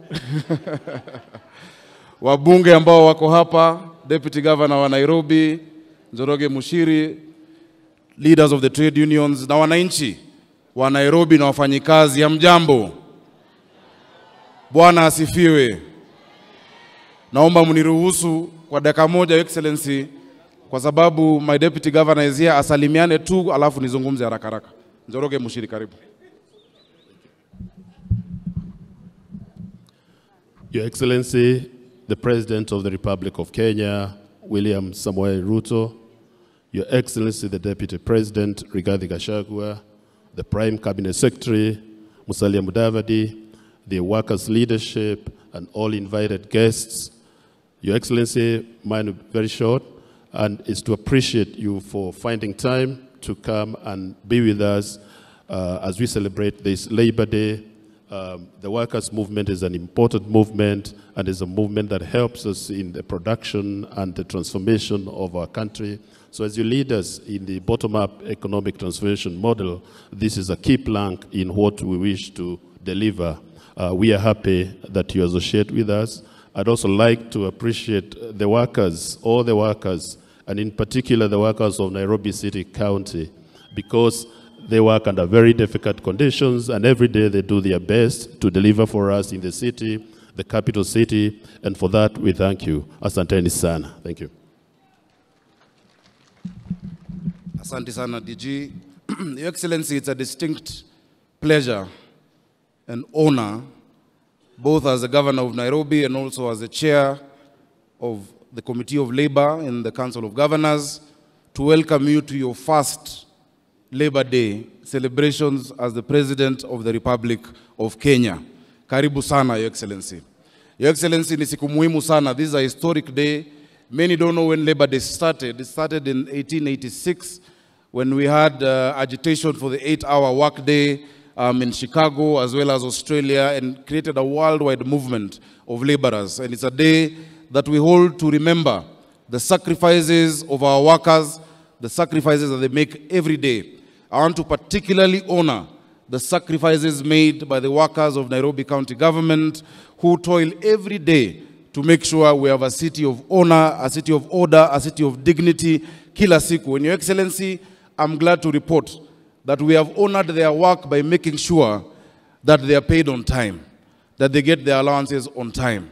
In the last 8 months, Your Excellency, Nairobi County, every 27th of the month, simu inalia, watu wamepata pesa yao, and I want to thank you because that part of that is because of your support. But beyond that, it is because they, as workers, have been able to increase our collections. I am happy to report that this year, if you compare January to March 2023, compared to January to March 2022, we have exceeded revenue collection by 673 million shillings, courtesy of the workers of Nairobi. And in the month of April alone, we've collected 800 million, the highest April ever since devolution started. That is courtesy of the workers of Nairobi. Tuwapigie makofi. Your Excellency, yesterday we missed you.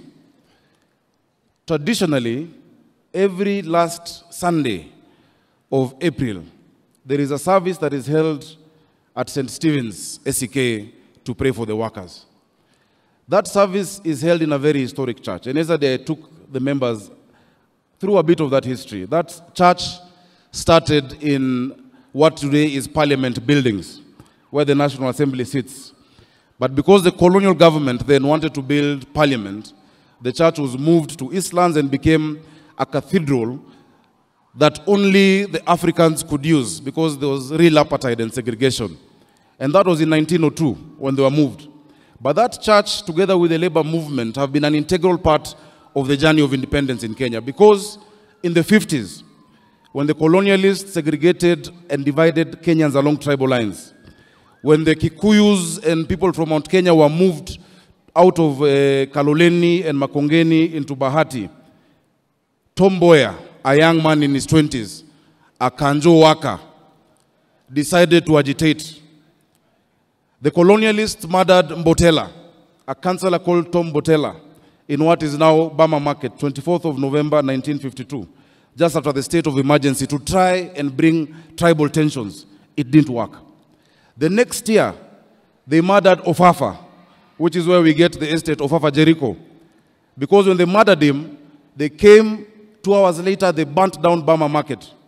The people stayed calm. The next year, they murdered Ofafa at the same place. The people stayed calm. Because they were trying to create a tribal rift by saying these people, Luo councillors, Mbotela and Ofafa, were murdered by Mau Mau. 2 men, Jaramogi Oginga Odinga and Tom Mboya, went round Kaloleni Social Hall, Mudhurwa Social Hall, in Makongeni, telling the people from the community to calm down and not to protest and not to cause chaos. Today, Your Excellency, we need Jaramogi Oginga Odinga, we need Tom Mboya to go around again Nairobi, telling the people to calm down, to stay peaceful, not to be divided along tribal lines, and not to enter into any violent action. We need that today just as we needed it back in that day in 1952. Tom Mboya, a great labor leader, if he was to wake up today, I'm sure he would be proud of the labor movement.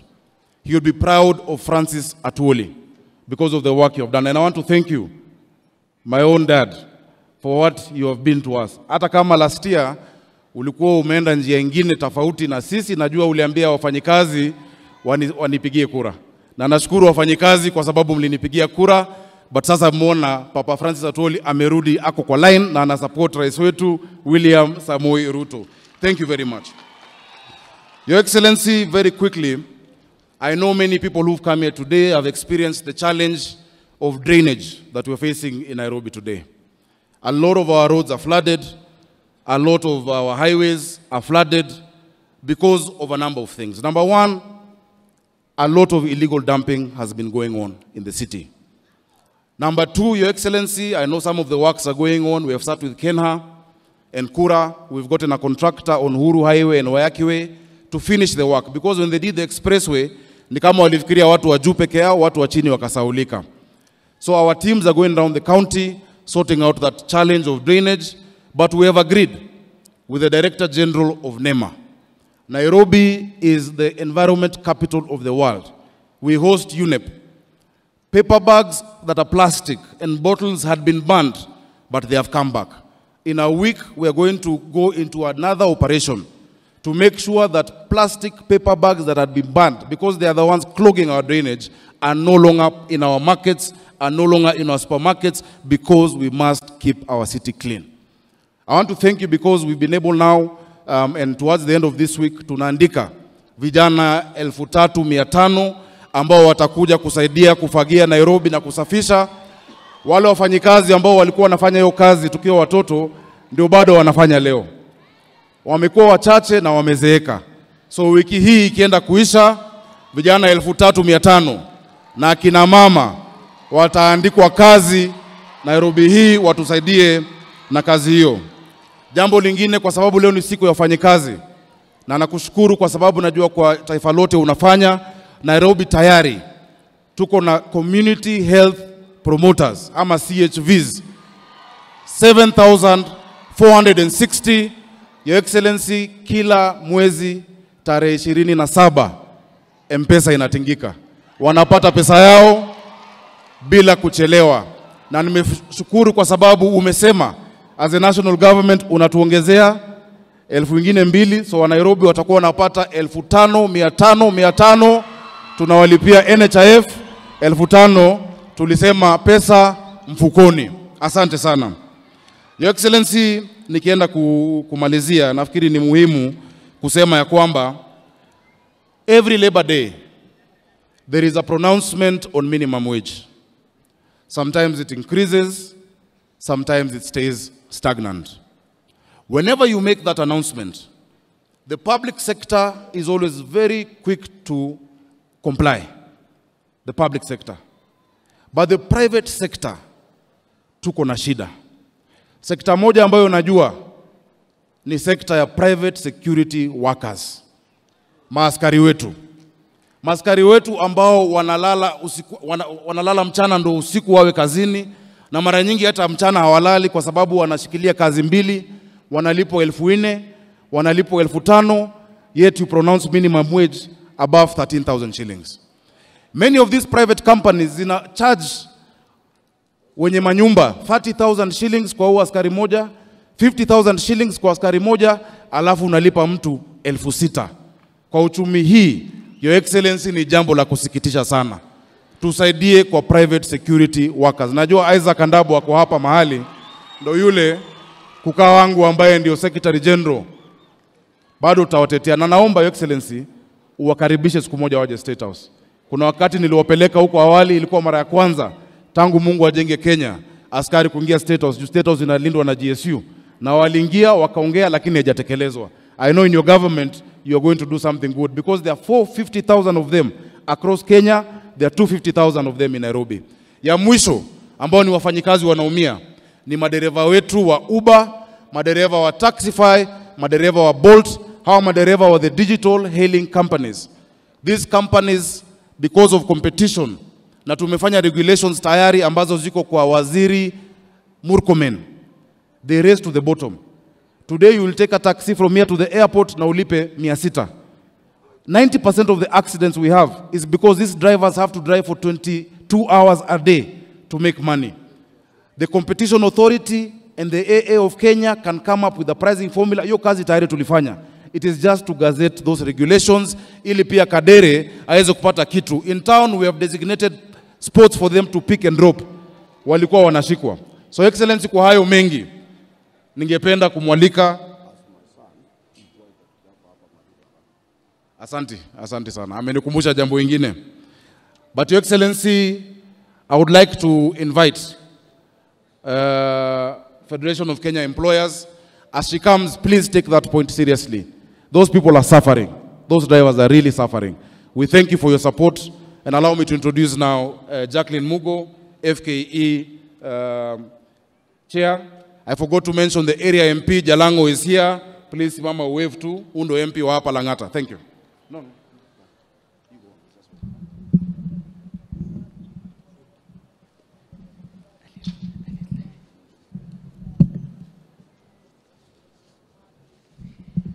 Your Excellency, Dr. William Ruto, the President and Commander-in-Chief of the Defense Forces of the Republic of Kenya, Your Excellency, Honorable Rigathi Gachagua, the Deputy President, Honorable Musalia Mudavadi, the Prime Cabinet Secretary, our Governor, Johnston Sakaja for Nairobi County, Your Excellencies, the Ambassadors and High Commissioners present, the Cabinet Secretary for Labor and Social Protection, Honorable Florence Bore, Cabinet Secretaries present, the Principal Secretary for Labor and Skills Development, Honorable Geoffrey Kaituko, Principal Secretaries present, Dr. Francis Atuali, the COTU Secretary General, board members of COTU Kenya, members of the Management Board of the Federation of Kenya Employers, led by our Deputy National President, Michael Macharia, fellow employers and workers, distinguished guests, ladies and gentlemen, hamjambo. Hamjambo tena. Your Excellency, the Federation of Kenya Employers is really pleased by your presence amongst us today, this being the first Labor Day under your leadership. And we gather here to celebrate the hard work that employers and workers continue to do to contribute to the growth and development of our beloved nation. The theme of this year's celebration is an apt one and reflects the current economic situation that we face. As we celebrate International Labor Day today, we have a chance to take a moment to reflect on the current state of affairs and the aspirations that we are yet to achieve as a nation. Your Excellency, the labor sector has faced several challenges in the last year. We know that households are struggling to put food on the table and that enterprises are struggling to remain in operation. The cause of this sorry state of affairs is well documented. We have experienced severe weather conditions for a long time, coupled with the global challenges that have had a direct impact on our economy, including the war in Ukraine. These global developments have caused disruptions in the global supply chains.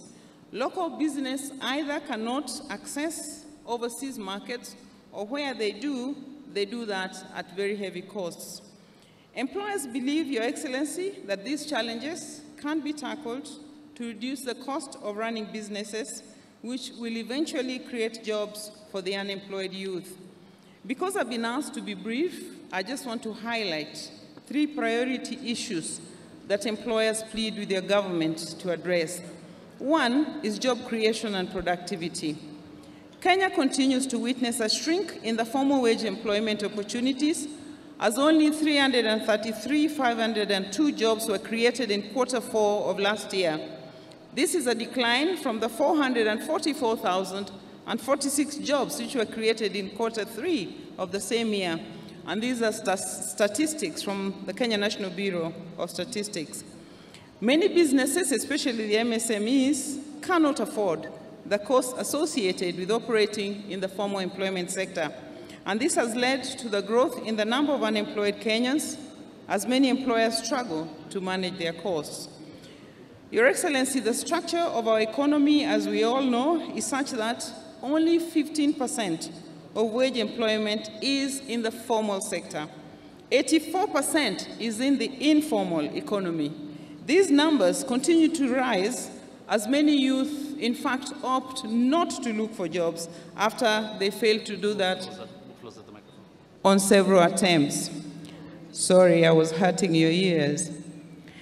Your Excellency, our request is that your agenda of jobs be at the core of government policy. We believe that any policy that is detrimental to both jobs in the short term and in the long term, no matter how well-intentioned, should be avoided. In the area of productivity, I just want to highlight that actually our labor productivity is quite low, and we look forward to working with the government to be able to enhance the productivity of our enterprises. The second issue I'd like to highlight is the need to enhance stability and predictability in the business regulatory environment. I would like to emphasize the importance of stability in the regulatory environment for businesses to thrive. We do encourage the government to work with employers to provide a friendly and predictable business environment which will help business to recover and also perform well and expand for jobs.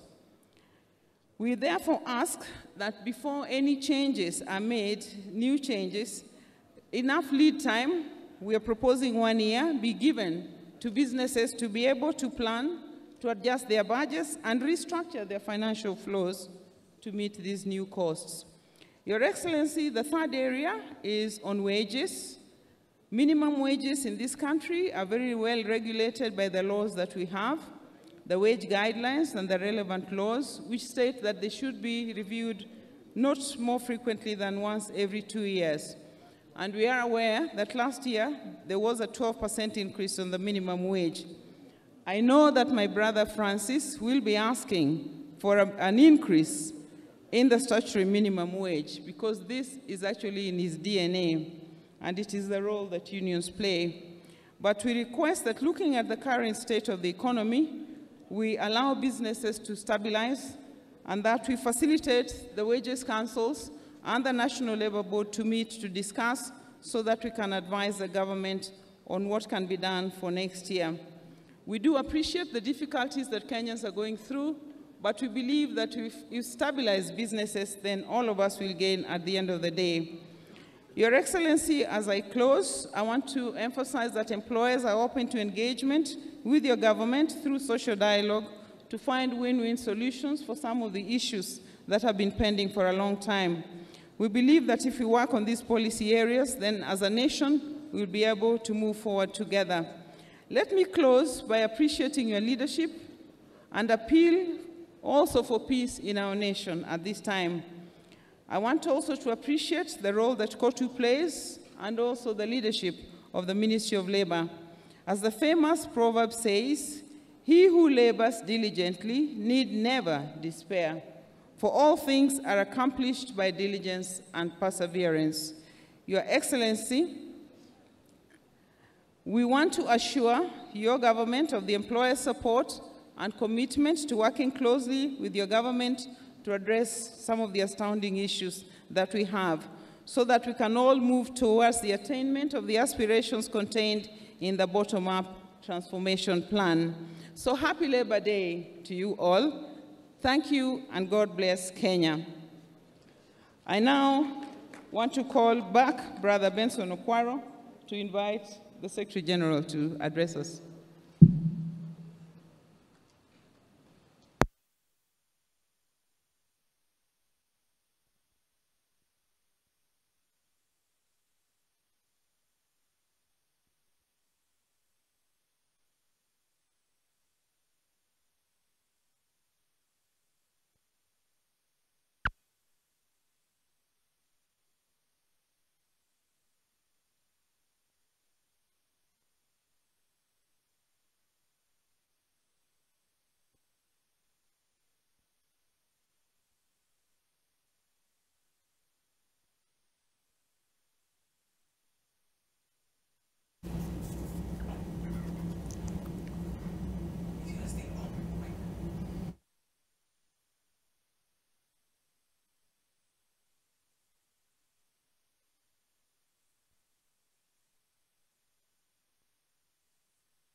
All right, that was Jacqueline Mugo, who is the chair for the Federation of Kenya Employers. And she was just very keen on what the president should have as a priority, and this is agenda of jobs to the different job-seeking people in Kenya. Currently, Francis Atwoli is about to address the nation, and this is the Secretary General for the Central KOTU, the Secretary General for KOTU. We are waiting for him to address, and just to take you through the different dignitaries that are at the Labor Day celebrations. We have definitely seen President William Ruto, the Cabinet Secretary, the Cabinet Secretary for Labor, which is Florence Bore. We also have the Secretary General for KOTU, who is currently speaking. There's also Jacqueline Mugo from the Federation of Kenya Employers. Inside, from just gracing our presence, there was Johnson Sakaja, who is the governor of the county of Nairobi, which is Kenya's capital city. Matters to be discussed are definitely the minimum wage hike. And Jacqueline was very sure that this is something that Francis Atwoli is going to mention. If we could just get his voice and hear what he has to say.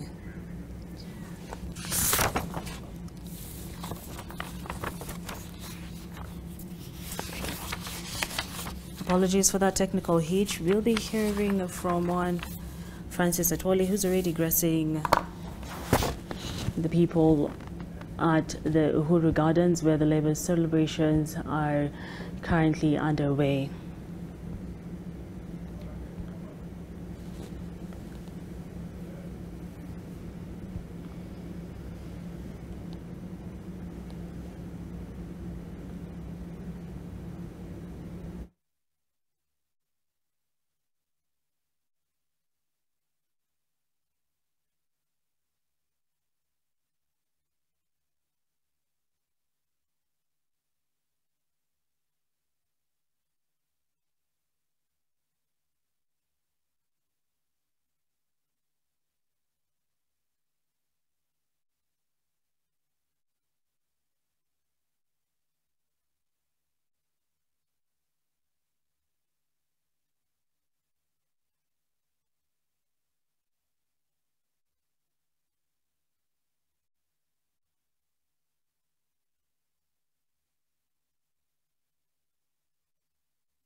through the conversation that we have been having in studio with my three panelists, and what we were looking at is the state of the labor market in Kenya.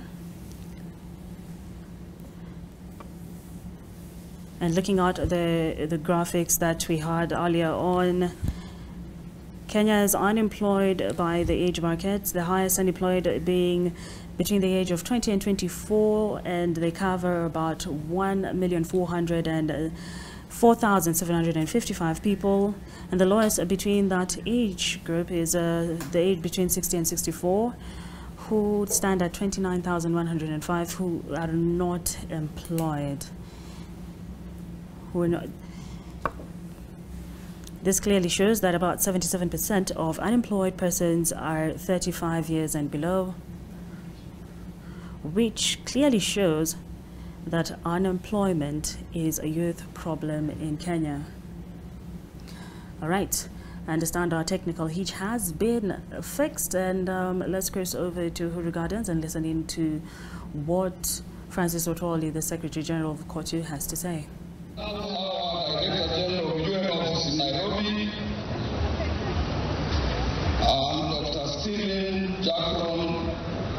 Of United Nations Resident Coordinator, based here in Nairobi.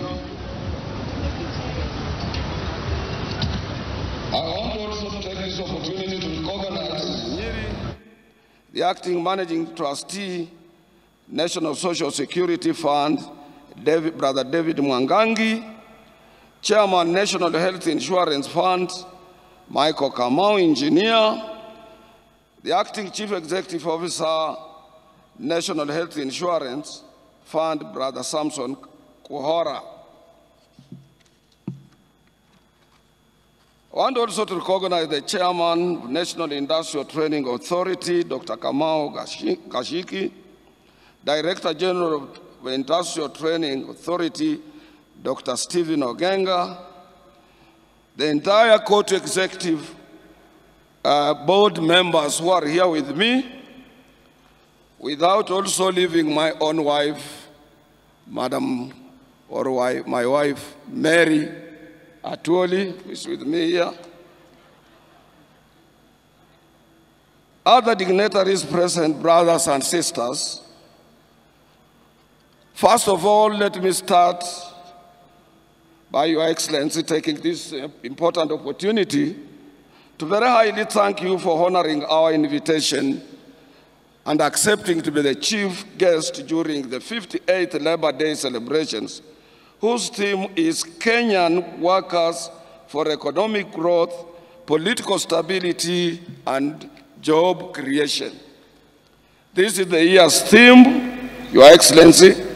It reminds us that without political stability in our country, we cannot be able to grow our economy and hence create employment for our young men and women. Your Excellency, this is a very special Labor Day for you, considering it is first Labor Day celebration with you as our President. We at KOTU Kenya, Your Excellency, we remain greatly indebted to you for being receptive and honoring us, bearing in mind that we had opposition during your election, but nevertheless, here you are with us. We therefore accept and remind ourselves that we do indeed owe you more than what you owe to us. We also want to take this opportunity to highly thank you for having given us the first opportunity to meet all labor leaders while you are still reorganizing your office, and that was not, we can't take it as workers just for granted, that because you love workers, you accepted our delegation to be with you on 14th of February 2023 at State House, Nairobi. And you moved with speed to adopt and implement some of our proposals, including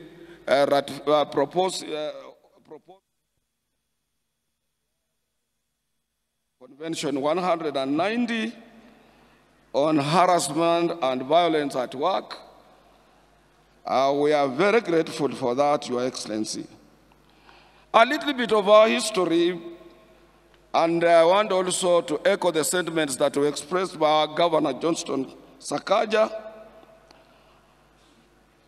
Our governor did narrate a very long history of Eastlands, including Mbotela, where I grew up, and Eastlands being part of the Nairobi and place where workers reside in this republic of ours. Labor Day has a unique history dating back from 1st May in 1986. And this is all about strikes and dissatisfaction of workers in their places of work, including here in 1901 when we had a railway workers' strike that led to workers to be part and parcel of the other international workers during those colonial days. And we want also to take this opportunity to thank our founding father, Mzee Jomo Kenyatta, who declared this day, Labor Day, in 1963, immediately after our independence, to be part, Kenya to be part and parcel of the international community in recognizing and also celebrating this wonderful day. Your Excellency, we, for a long time, we want to take this opportunity to thank government because most of your predecessors have always appeared on this day to commemorate and to join working men and women of our republic in celebrating this wonderful day. Being your first day to be with us, Your Excellency, Go to Kenya without any doubt was amongst the first people, particularly after the Supreme Court accepting your election and affirming it as a president of the Republic of Kenya. We had to accept it as workers and to congratulate you. We did this considering that the fact that as workers, we are guided by the ILO Convention number 144 on tripartism arrangements. This requires us to consult your government on a daily basis. And also all delegations of workers, be it in Addis Ababa during the African Union Labor and Social Affairs Committee or Commission during those days, this delegation is led by no other person but by your Minister for Labor is the one who leads such a delegation. Our delegation to Geneva, which is annual to attend the International Labor Conference, is always led by the Minister for Labor representing Kenya government. We as workers and employers, we just automatically become part of government's delegation outside our boundaries. So as workers, if you would have said we are not recognizing you, then you would have equally said you are not also recognizing us. And that would have created a big rift under tripartism arrangements as it is known locally and internationally. We thank you and we echo your quick response in bringing us closer to your government. This is because when we attained independence in 1963, Mzee Jomo Kenyatta was equally a person who did plant a sense of direction to our masses in an area of forgiveness and forgetting the past, forging ahead as a nation. You extended your hand not only to the workers, but to so many political groupings in our republic. And we can't take it for granted, Your Excellency. We want to thank you for that. I want also to say something little about NSSF, Your Excellency. You have guided us within a shortest possible time to make us realize that we wasted a lot of time on 200 shillings employers, 200 shillings workers, of which could not be able to assist any retiree after working for 40, 30, 60 years. We are part now and parcel of 6%, and we know for sure that when we exit from what we are doing as employees or members of various trade union organizations, we will be able to benefit out of that in order to avoid the old age poverty. On National Health Insurance Fund, Your Excellency, Kotu Kenya equally thank you for appointing a new chairman and a board of the National Health Insurance Fund. Your Excellency, some of us, we know Engineer Kamau personally. He's a man of no nonsense, and we are sure he will have to lead that board into new reforms and make sure that NHIF is closer to its mandate, and it works and it assists Kenyans of all shades, and also to assist you in your universal health care as enshrined into our constitution. NHIF currently requires, it is in dire need of transformation because of the changing pattern and so many different diseases that are facing our workers everywhere, including cancer, which is so much prevalent in our republic.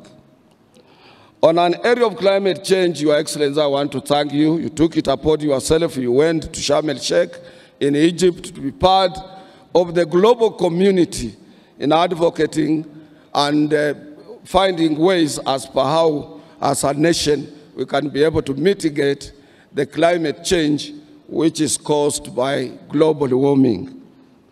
And you went further, Your Excellency, to make sure that as we had a 4-year drought, you had to seek for spiritual guidance when you invited church leaders, pastors, and other church, both Muslims and Christians, at State House to pray for what we are seeing now.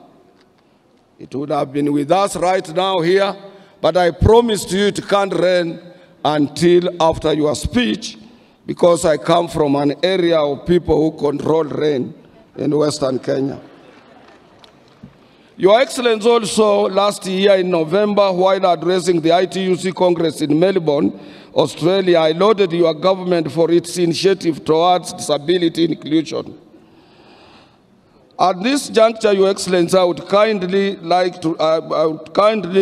request you to ensure that workers are represented on the governance board of the National Council for Persons with Disability, because disability is with us, and we must also champion the aspirations of the people living with disabilities so that they can be part and parcel of our working community. An area that Johnson Sakaja, our governor, touched on in an area of the security guys and the security companies we have. I want to say this, Your Excellency. As workers, we have written to you and remain grateful for your positive response towards ensuring that mechanization, the agricultural sector, and the outsourcing of labor are stopped. In every country, Your Excellency, the governments are concerned about their people, their working people. Kindly, Your Excellency, close your ears and don't listen to those who say outsourcing, if it is outlawed, will deal a major blow to the way of doing businesses. This is a total lie, because many countries have outlawed it because it amounts to indirect slavery. And the ILO, we have said that if you outsource, those people outsourced working on your premises remains your responsibility. And you must accept them to have a free and independent negotiations of their CBA. Further, Your Excellency, outsourced labor does not feature anywhere in our revenue collection books, nor do they contribute to the NSSF and NHIF. Let your government take action because most of these outsourced people are paid in cash. A good example, Your Excellency, is the private security sector, of which Governor Sakaja has just mentioned, where more than 1.2 million Kenyans are employed, yet most of them are paid in cash. There is another animal which has lived with us, Your Excellency, and this one you must also close your eyes and deal with it. This animal called SRC. SRC, when it was put in place, it was meant to advise particularly the public sector area of employment, state officers and those other people. But what it has done, Your Excellency, and this negates the principles of the International Labour Organization, ILO Convention number 87 and number 98, that they want to negotiate, they want to decide on CBAs. CBAs are freely negotiated between workers and employers on free, you see, on give and take basis. There should be no any barrier in between. And the former Attorney General Githu Muigai wrote to us assuring us that SRC, their role is advisory. It's not to enter into negotiations to bar the freely negotiated CBAs and so on. And we don't want to mention this. We love this country. Otherwise, we can take this matter to the ILO. But because we are part and parcel of this country, Your Excellency, and we know how you move. You are a swift worker. You move very fast. And I know you will have to make some changes in the SRC behavior. Even you, they want to consider what our head of state is supposed to get when they are not outside there talking to people. And we cannot allow that. Privatization of state corporations, Your Excellency, I want to thank you very much. We have parastatals that are connected closer to our hearts, that they cannot just be privatized like that. And I want to take a good example of what you did recently when you were in Malava. You barred privatization of our sugar industries in this country. That is good. We have industries that are performing, Kenya Ports Authority, Kenya Airways, and so many others that we are proud of, Your Excellency, including KBC, Kenya Pipeline Reinsurance Corporation, and so many others that are performing well, which they just require stiff and modern applications of management to make themselves sustainable other than privatizing. And you have a lot of people who can help you to do this job. Your Excellency, the last thing I want to talk about is that this country doesn't have an organized public transport. I would like to thank the government of Kenya for making a strategic policy decision to invest in transformative green mobility in Nairobi. This came following your recent visit to the European Commission that saw the European Union and your government sign a declaration of intention to finance an electric bus line in Nairobi. BRT3. This one we support it because workers are being maimed, harassed when they are seeking transport to their places of work in matatus. And matatus must be regulated, Your Excellency. This city must remain an international city, and this city must, it is the gateway to the Republic of Kenya. Yesterday when we were in the church, I was reminding the governor of Nairobi that he must make sure he's doing very well in revenue collection, he's paying our members, even doctors, he has promised to promote them, but equally we want a clean city. We need to regulate our hawkers. We can organize a market somewhere 100 kilometers, 60 or 30 kilometers outside Nairobi, and we put there an electric train to be transporting people to go to where hawkers are instead of them being everywhere in town. So the public transport is a very important thing, Your Excellency, and we want to support you on that, in that particular area.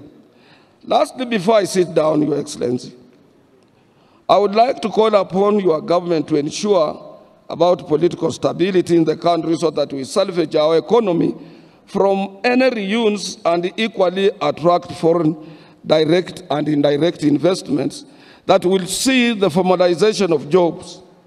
In Kenya, out of 17 million workers employed, more than 10 million workers are in informal sector.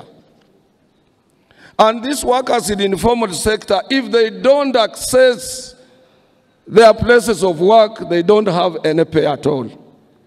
And they are part of us. In 2018, 2008, 2009, when we had global economic crisis, Africa was not hit so hard because of huge investment in our informal sector. And we must protect them. To protect them, Your Excellency, go beyond where you are. Make sure you reach out to any of your political enemy to make sure that this country remains stable, Nairobi remains stable. We avoid this issue of maandamano. I'm not competent to advise you. I'm not competent to advise Raila Amolo Odinga, who is my brother-in-law. He started politics at the age of 14. Whom am I to advise him? Your Excellency, when you were fighting to become the 5th president of this republic, we in Azimio, we were calling Raila the 5th. Little did we know what sort of guns you had. Nyinyi mnajua vizuri, si namna hivyo? Si mnajua mimi nilikuwa mtu wa Azimio. Na nataka kuambia ukweli, na nikisema ukweli watu wanasema huyu Atuela anasema nini. Mimi haja yangu kubwa ni nchi hii. Saa hii ukienda Sudan, Khartoum, unapita kwa miwili ya watu wamekufa. Na hatutaki hiyo hapa. Mimi niko na ofisi Sudan. I'm the president of the larger trade union, federation of East Africa. Na ukienda huko watu wako kwa shida, hatutaki shida kama hiyo katika nchi hii. Sisi katika Azimio tulikuwa na president, tulikuwa na mawaziri wa internal kama wakina Matiang'i, kifua kubwa, nguvu kubwa, tulikuwa na pesa, tulikuwa na kila kitu. Kwanza tukakuweka nje, tukakulima kabisa.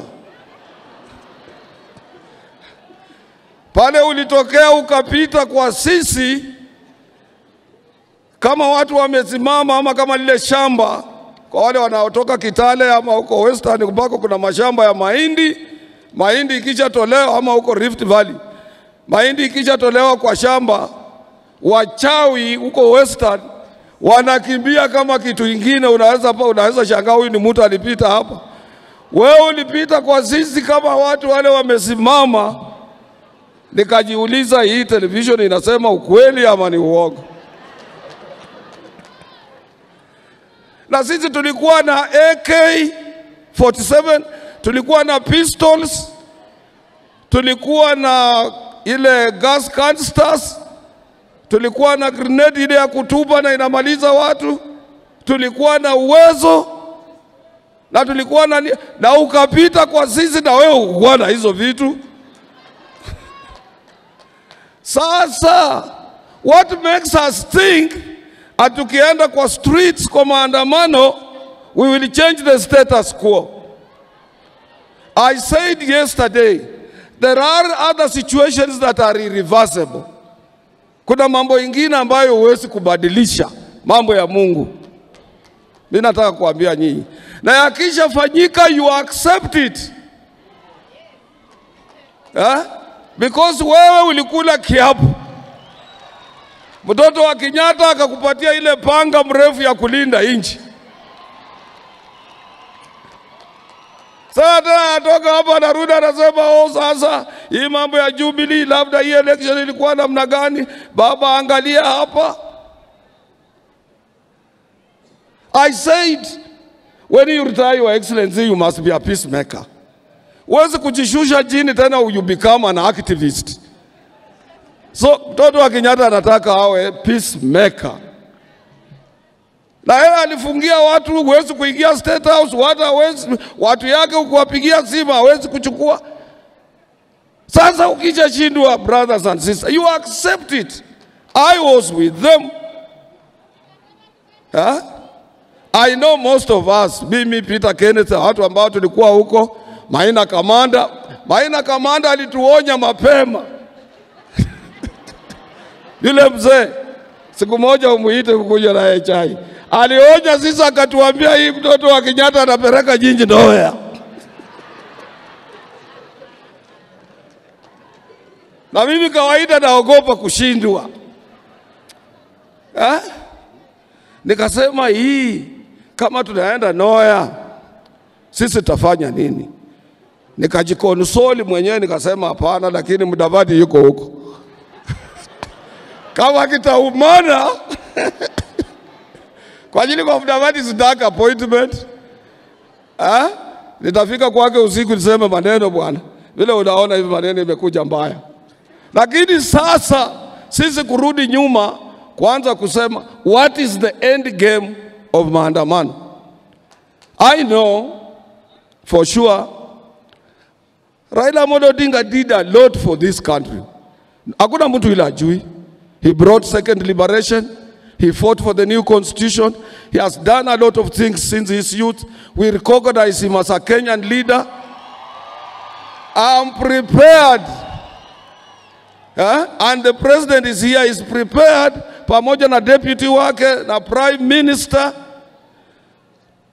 Waangalie, hata kama ni ile kazi yake ilikuwa ya kuangalia mabarabara ya Afrika, ama uchairman mwingine hapa. Tumtafutie mambo ya hapa ndani. Na kila siku anapata opportunity ya kufungua mikutano. Asisukumwe sana na wale ambao kuna wengine huwezi kujua. They used his name to enrich themselves. We know them. Because peace is of paramount importance to our children and our prosperity, our future generation depends on peace. Kwa hivyo we must, everybody, not only me, I'm not competent to advise, but anybody who is here and can reach out on them. We are prepared, and I know President Mutu wa kanisa, Rigathi, hata mama, ni reverend, pastor. I know Musalia comes from a Christian family. I know all of you. Moses Wetangula, the same Catholic mwenzangu. Hakuna mtu anania mbaya. They are forgiving leaders. And let's reach out to Honorable Raila Amolo Odinga. Let's reach out to President William, who is accessible. Amefungua. And mimi nilifanya kazi na mzee hayati Daniel Toroitich Moi. I had opportunity to work with him. William Samoei Ruto is a replica of Moi on time. Time. Akikwambia saa moja na nusu. Tumuulize atupatie saa moja na nusu, saa mbili, saa tatu. Hii maneno ya maandamano ikwe. Because confrontation between police. In Nairobi we have a very good police officer, Mr. Bungei. A very good, well-trained officer. We were Nairobi. I know him. Hatutaka awe kwa mstari ya mbele waseme yeye ndiye anatoa mabunduki kupiga watu, yeye anafanya nini. It's a clean man, I know his heart. We must reach out to leaders so that we reduce tension between police and the citizens of this country. Workers want to access their places of work peacefully. Mimi sasa ni mzee. Mimi sio kijana, hata kama mnaona Mary bibi yangu ni myangu.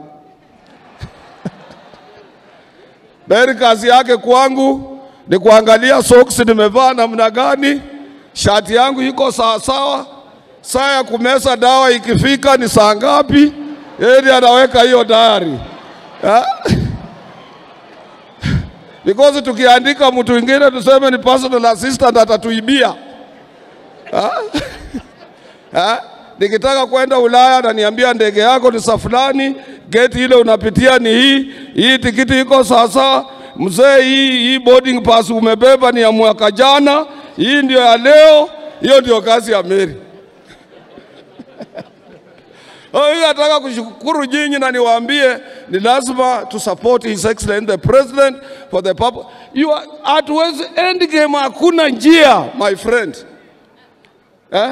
Juzi umeappoint mkubwa wa majeshi, uliappoint Inspector General, umeappoint cabinet. Mtu kukutoa ni shida, atakutana na bunduki mbali sana. So let's not dwell on impossibilities, things that cannot happen. Let's accept as you lose, as one day for us who have lost some of our loved ones. Unaweza kufikiria kama amelala ataamuka. Hataamuka. It is better to come on terms you have lost your loved one. And then you can't get into stress and depression and hence death. Ama kubadilisha jua kutoka mashariki kuendelea magharibi. It's not easy. Let's accept. Mimi ndio nilisema miti ikatwe. Miti ilikatwa Sugoi. Mimi nilikuwa kwa ndoto zangu tu.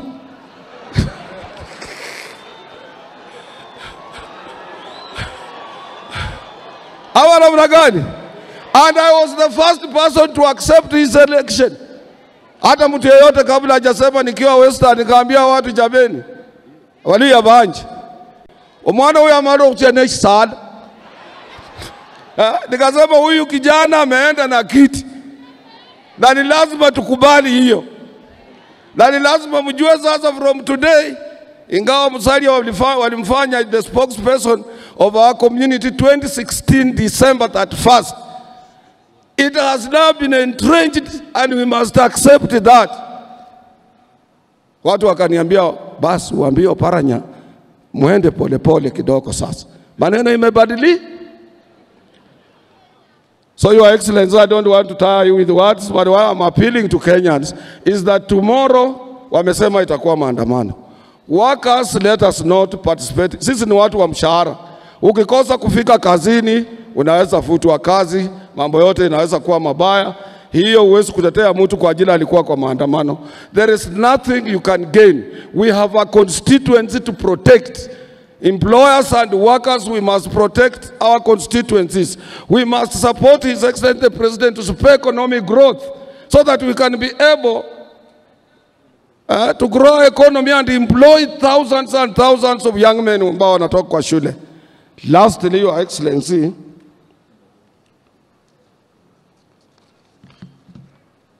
nikikosa kusema hii nitanyongwa. Your Excellency, as I end, I know we are in both political and economic quagmire. But bearing in mind that all of us, including workers, are involved in the restructuring of our economy, your incentive to these workers is only in one form: a consideration for a moderate general wage increase. Hatusemi minimum. In 1973, October to 1974, January, we witnessed ile ilikuwa naitwa oil shock economic recession. Na mzee Jomo Kenyatta alipoona mambo imekuwa magumu kwa kila mtu in this republic, aliongeza ile kitu inaitwa general wage increase. General wage increase itashika kila mtu, hata kama ni percent ngapi mbili, hata cabinet secretary, hata nani, kuliko kuwa tunaomba minimum wage all the time. Governor, we need a moderate. Wakasawa nauliza if there is a moderate, because sometimes minimum wage does not affect those people covered under collective bargaining agreements, and everybody is hit. Hii uchumi na sio ya Kenya peke yake. Hii vita ya Russia na Ukraine Russia ndio number 1 kwa kutoa gas. I didn't know that gas even in Europe they use nuclear energy. Nuclear energy is powered and energized by gas. Huko wanapima stima sasa. Na gas inatoka Russia, Ukraine, Qatar, hizo nchi ndio. Sasa with the war looming, the war that has been in place for a long time, even vitu vya ng'ombe kula, dairy food, chakula mingi inatoka Russia, ya kutenge mambo ya ngano na nini na Ukraine, shida iko duniani mzima. Kwa hivyo sio sisi hapa Kenya peke yetu. Ingawa wale waliopata wengi walikopa madeni. Madeni nayo tulikopa. Bunge inapeana ceiling tena inafunguliwa. Bunge inapeana ceiling tena inafunguliwa. So you must also put some mechanism in place to grow economy. But please, current economic times are hurting everybody.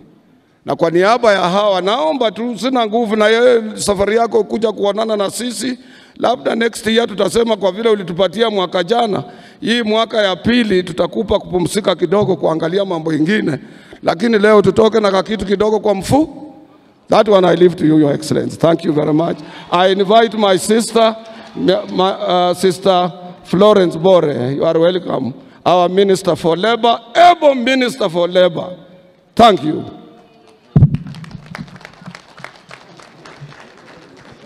Thank you, Brother Otuoli.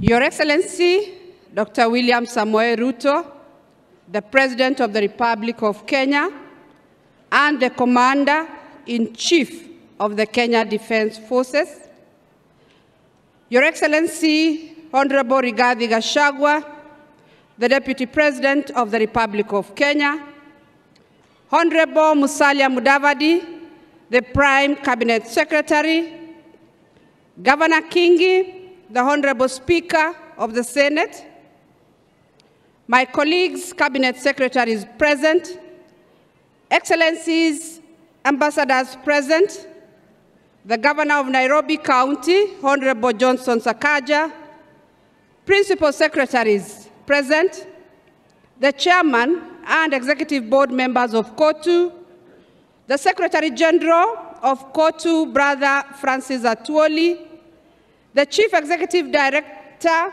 FKE, my sister Jacqueline Mugo, Chairman of Labor Committee in the National Assembly, Honorable Karemba, members of Parliament present, ladies and gentlemen, good afternoon. Hamjambo wafanyikazi wenzangu.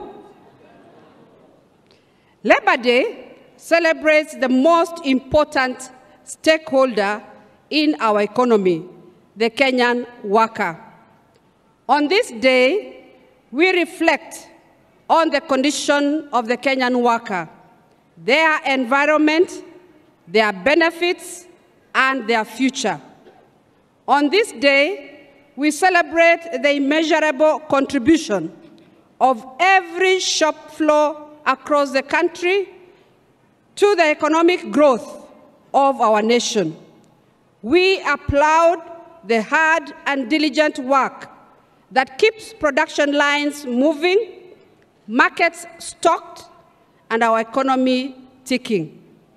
We also appreciate the principle of tripartism and social dialogue in the labor sector between employers, workers' organizations, and government.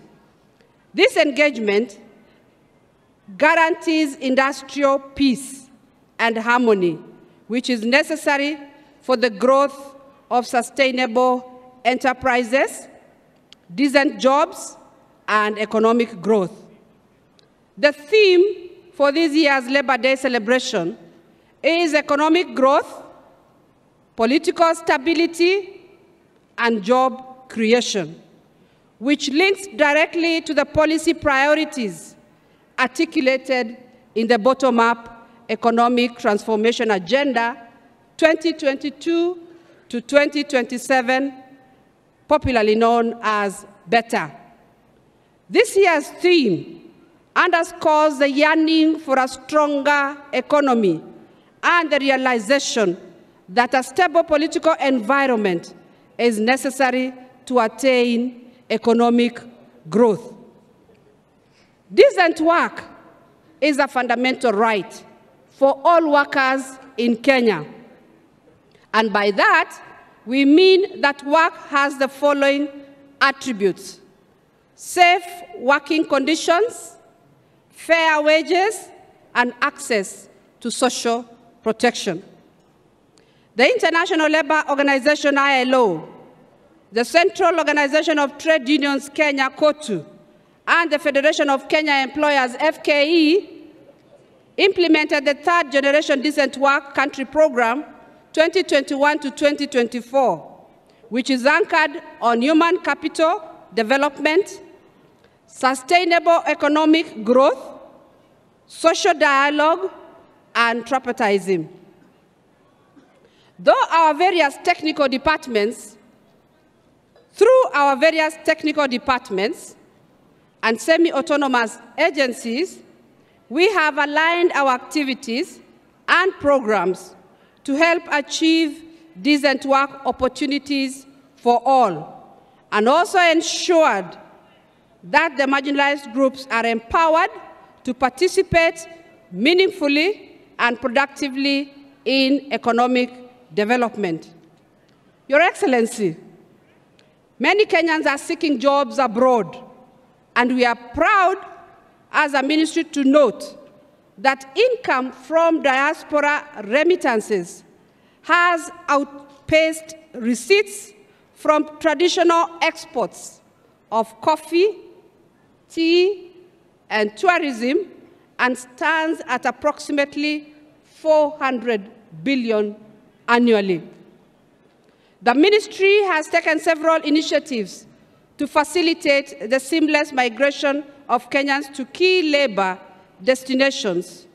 These include: 1, negotiation of bilateral labor agreements with 10 countries in the Middle East, Europe, America, and Asia.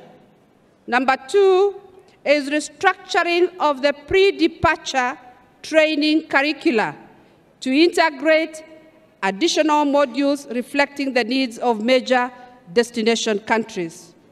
3 is tighter regulation of recruitment agencies and training institutions to ensure ethical recruitment practices and quality training, respectively.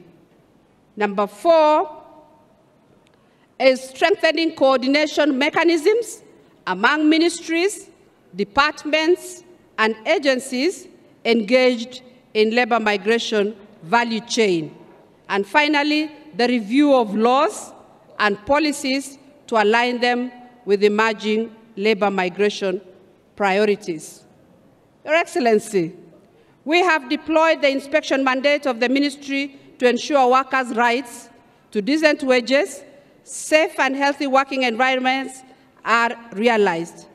We have recorded 9,600 labor and 15,000 safety and health workplace inspections from 1st April 2022 to 31st March 2023.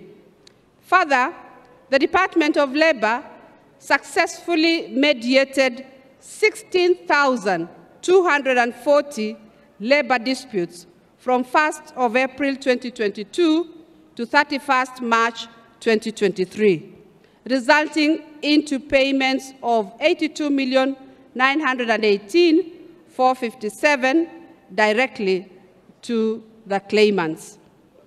Despite this good work, the country continues to experience a spate of industrial action in a number of sectors, particularly in the public sector, and many economic disputes still continue to find their way into the labor courts.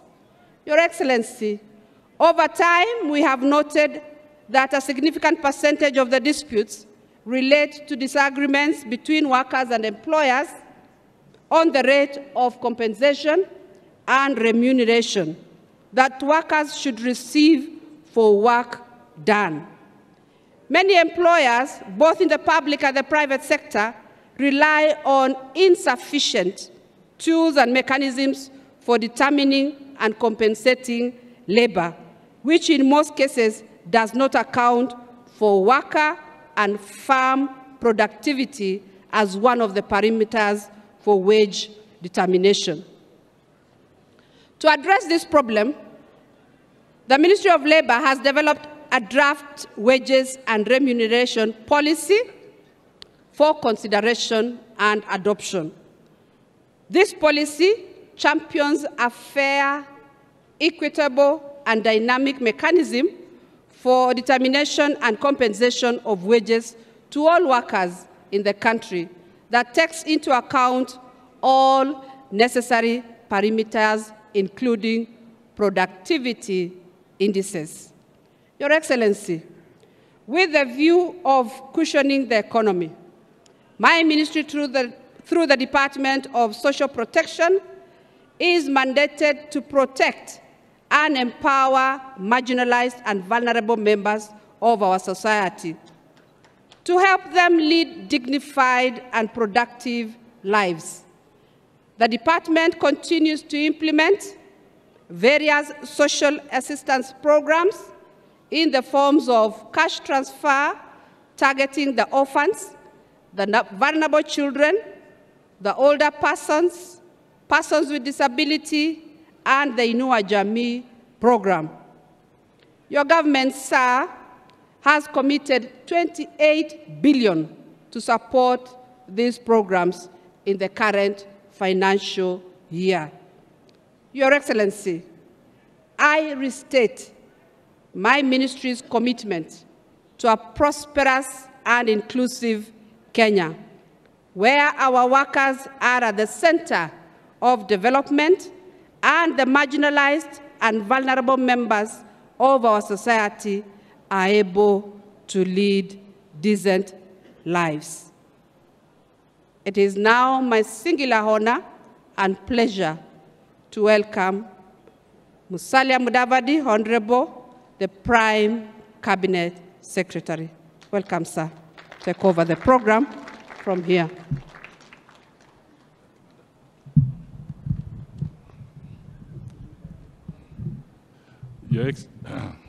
Your Excellency, President William Samoei Ruto,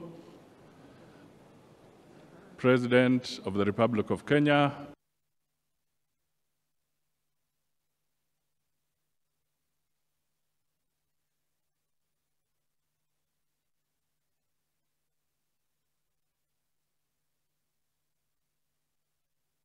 colleagues, members of the Cabinet, Governor Sakaja, the Secretary General of KOTU, Brother Francis Atwoli and his entire leadership, the Speaker of the Senate, distinguished ladies and gentlemen, workers of Kenya, hamjambo, wafanyikazi hoi, asante sana.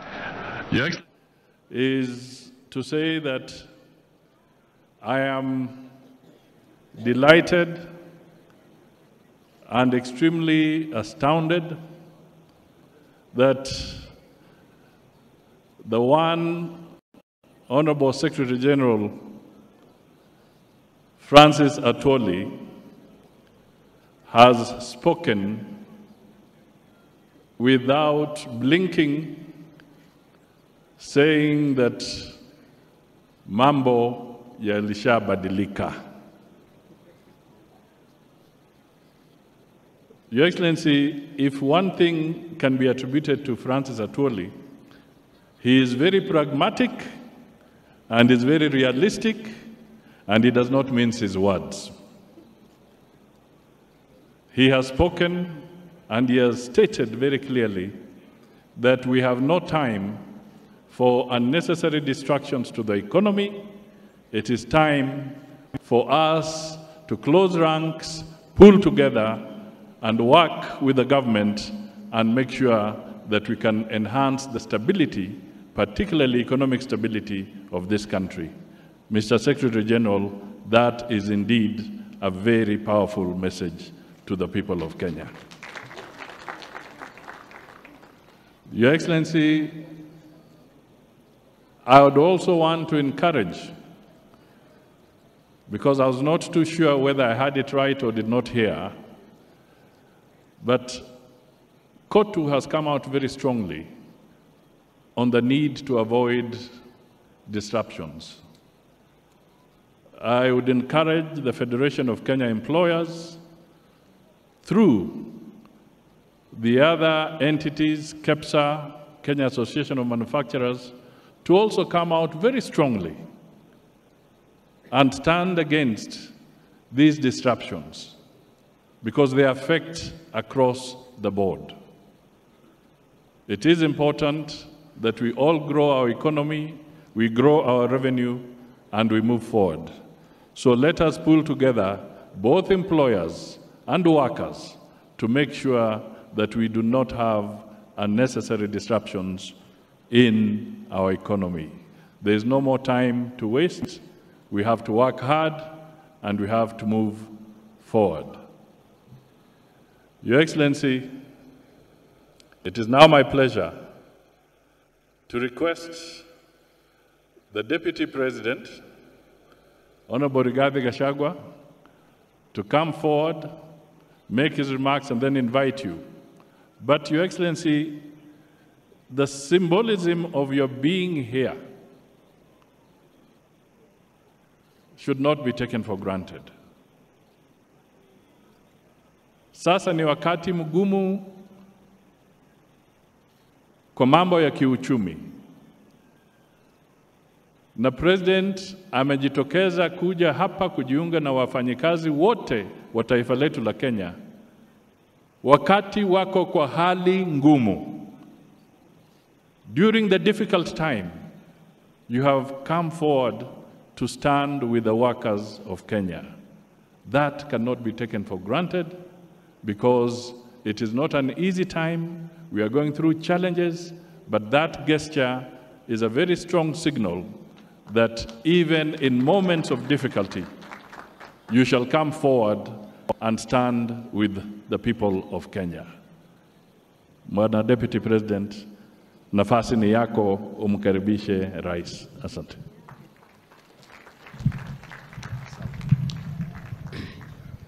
Kiongozi wetu, Rais wa Jamhuri ya Kenya, Daktari William Samoei Ruto, Waziri wetu mkuu, Mheshimiwa Musalia Mudavadi, mawaziri wetu, Katibu mkuu wa KOTU, ndugu Francis Atwoli, waheshimiwa wabunge, waheshimiwa wafanyikazi, hamjambo. Nimesema waheshimiwa wafanyikazi kwa sababu nyinyi pia ni waheshimiwa. Hata kama nyinyi mumeajiriwa, pia mnapatanga nafasi kila baada ya miaka 5 kuajiri wengine. Na huyu rais wetu William Ruto na mimi ni nyinyi mmetuajiri, nyinyi ndio matajiri wetu, na kwa hivyo nyinyi ni waheshimiwa. Your Excellency, we thank you for getting time to come and have a conversation with the Kenyan workers who are the greatest pillar for our economic development. Your Excellency, you inherited the leadership of this country at a difficult time when the economy of this great nation was in a very difficult place. And Your Excellency, we want to thank you for the great efforts that you have put to restore the Kenyan economy, and we are glad that there are signs of recovery. Your Excellency, the workers here today and elsewhere in the country are greatly part of the hustler nation. And they have felt in a very big way the weight of the cost of living.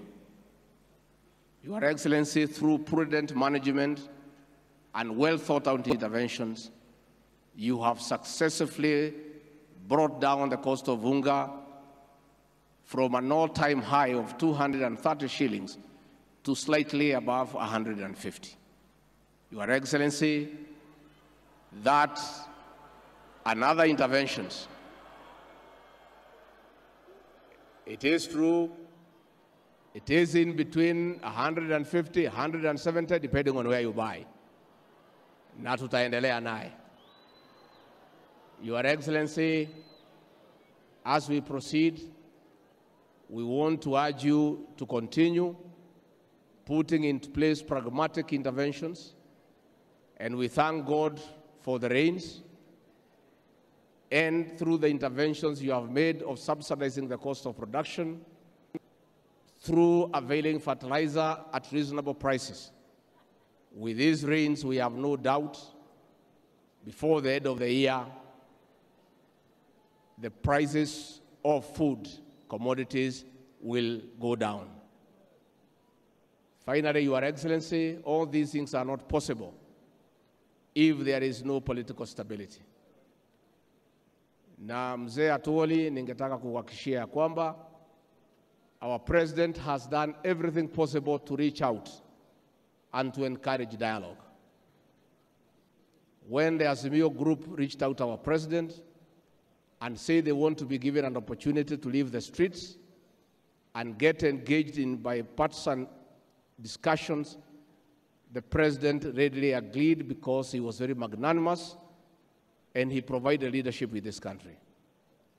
Those of us who work closely with him, some of us who have a different idea, but the president persuaded us that it is useful to give dialogue a chance. The Azimio people have been given a chance, but they have instead decided to go back to the streets. What they must know, because I saw them pen a letter yesterday saying that the president should allow them to go to the streets. President William Ruto on 13th of September took the Bible before God and the people of Kenya and swore to protect and uphold the Constitution. One of his responsibilities in upholding the Constitution is to protect life and property. The several times the Azimio people were in the streets, there was no demonstration. It was destruction of property, looting of private property, killing people, and injuring others. We still urge them to consider to proceed in the bipartisan talks in Parliament. In the unfortunate event that they decide that they don't want to go that route, and they want to go to the streets, they must understand that the president has a constitutional duty to protect life and property. And asking the president to look the other way as people destroy people's property is asking him to violate the Constitution, which he cannot agree. Na ndivyo tunauliza hawa kesho waende wafanye vile wanataka, lakini tungeuliza huyu mzee kwa heshima awache kusumbua hawa mahasala ya Eastlands na Southlands. Hawa mahasala hawajui pahali sava iko. Kwa hivyo hakuna haja kwenda kuhangaisha hao na kuharibu mali yao na kuwazuia kwenda kazini. Kama wako na shida na William Ruto, president wetu, si wanajua pahali yako pale State House, waelekee hapo, watafute grupu ingine ielekee kwangu, grupu ingine ielekee kwa Aden Ndwale pale DOD, si ingine naweza elekea kwa Kidiki pale Harambee House. Iko haja gani ya kusumbua na nchi mahasla? Wanatafuta riziki yao, wanatafuta unga, wanatafuta vile watasomesha watoto wao. And Bwana Francis Atuoli, those people are not sincere, because if they were sincere, they would have demonstrated then when unga was at 230, and they didn't. That is when they would have done it. So they are not sincere. And if the issues they are raising are with President William Ruto, they should go to State House and face him there, instead of going kuangaisha watu ya kawaida mahasala ya Kenya. And finally, Bwana Atwoli, I want to congratulate you for your leadership and pragmatism. This celebration, Your Excellency, is one of a difference. The labor celebration last year, there was not any discussion about workers. The whole ceremony, from the beginning to the end, was discussing William Samoei Ruto. But today, it is one of a difference. We are discussing the issues of the Kenyan workers. And that is why we want to say, Bwana Atwoli, you have shown pragmatism and leadership. Wewe, you had another president in mind. Ulikuwa unasema huyu hawezi. Hata ulikuwa umesema akishindwa atafute miti ya kujinyonga. But siku ameshinda, you have done the right thing. You have shown you are a Democrat and you have respected the will of the people. And that is the way it should be. So I want to urge you with respect. Hao marafiki yako uwatafute. Pale kwako Kitengela. Tulikuwa tunakufuatilia mkikaa na hawa. Uandalie chakula na ile vitu mlikuwa mnakunywa na hawa na ile muziki ya Lingala. Mkishamaliza uwaambie maneno ya kwamba uchaguzi uliisha na rais wa Kenya ni William Samoei. Na hiyo ndio ukweli. They should stop living in denial. Hata wakivaa sufuria kwa kichwa, rais wa Kenya ni William Samoei Ruto. Hata wakisema nini, hata wakimtukana, yeye ndiye rais wa Kenya. Na wewe bwana mzee Atwoli, kwa sababu wewe umeelewa maneno, wewe ni mzee waite. Wakiburudika pale, wakichapa 1, 2, 3, watasikia maneno. Waeleze ya kwamba uchaguzi uliisha. Na wewe mwenyewe umetii demokrasia and you have respected the will of the people because that is the way it should be. Kwa hivyo rais wetu wa Kenya wanategemea kwako ya kwamba utalinda mali yao, kwa sababu uko na kazi ambaye ni ya kikatiba ya kulinda mali ya Wakenya kutoka kwa muhalifu wowote, akuwe ni nani au ni nani, kwa sababu hiyo ni katiba na ni lazima katiba itekelezwe. Kwa hayo mengi, ningemuuliza kwa heshima zote tusimame, tuchukue nafasi hii, tumkaribishe rais wa Kenya, President William Ruto.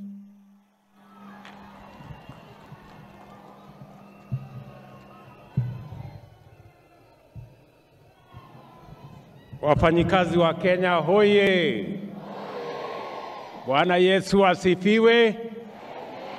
Tafadhali tuketi chini. Asanteni sana.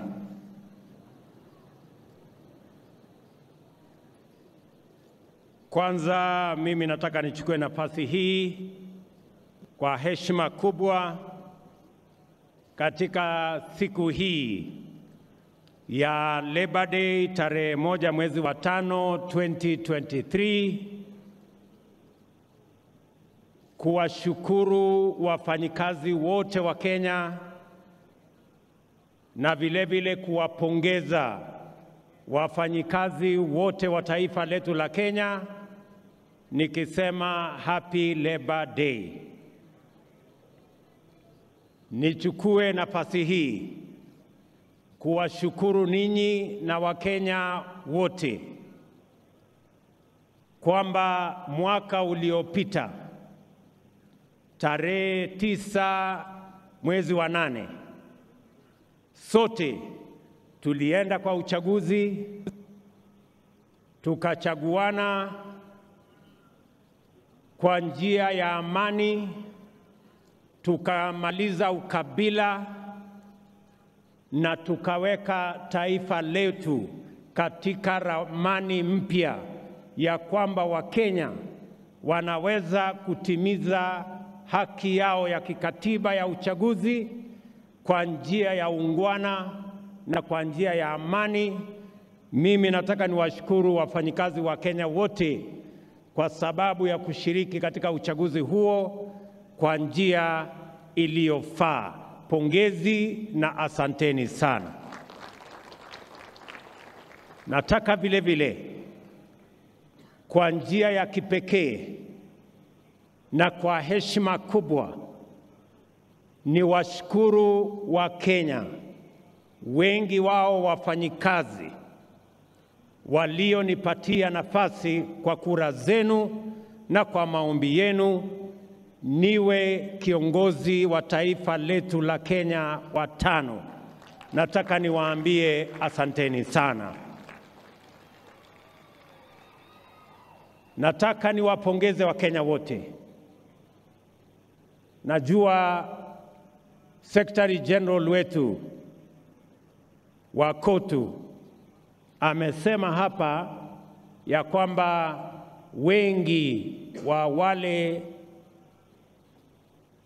ni viongozi wa wafanyikazi na watu wengine wengi walipiga kura kwa upande wa Azimio.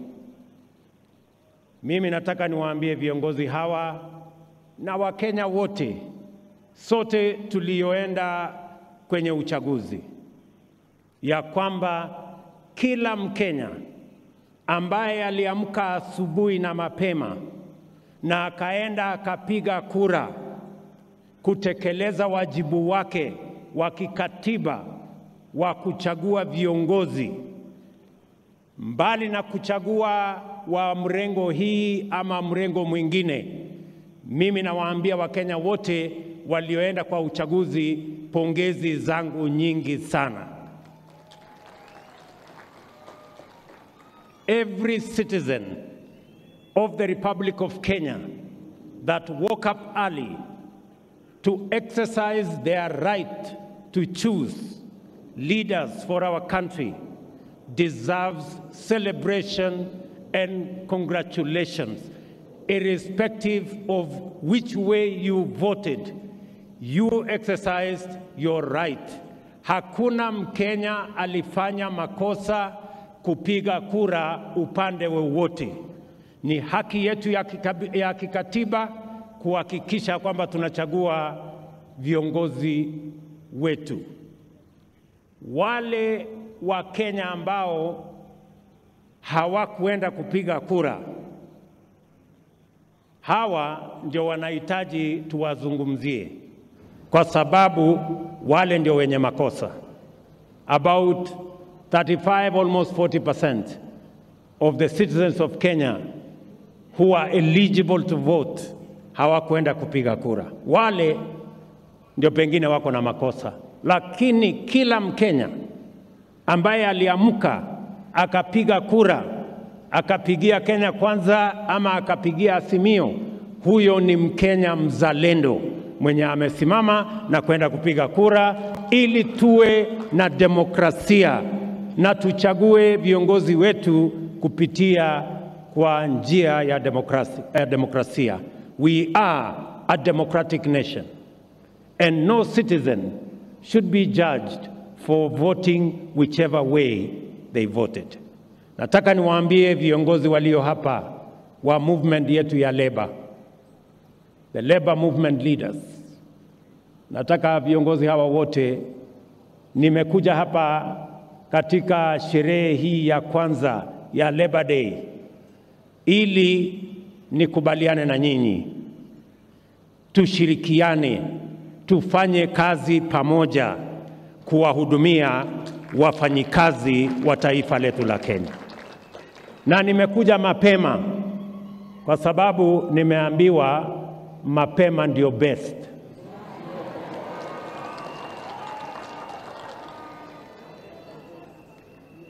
Najua wengi wenu mulinilima sana.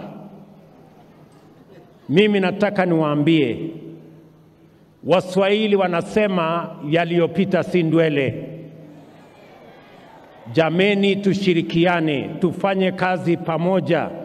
Mimi niko tayari kushirikiana na nyinyi pamoja, tujumuike kushughulika na mahitaji na matakwa na yale mambo ambayo yatafaa wafanyikazi wa taifa letu la Kenya.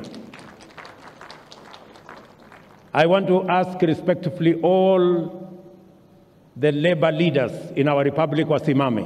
Tafadhali, waheshimiwa wasimameni. Tuwapigie makofi hawa wadosi. Mimi nimewaambia hawa wadosi wote, mimi niko tayari kufanya kazi na wao. Karibuni my friends, let's work together. Sawa sawa. Msikuwe tena na baridi kwamba huyu mtu tulimlima pengine hako na maneno na mimi sina maneno na mtu. Nyinyi mlitekeleza wajibu wenu wa kikatiba kupiga mahali kura mlipiga. Ile imebaki sasa ni kwamba hawa wafanyikazi waliowachagua pia hawa wafanyikazi wamenichagua.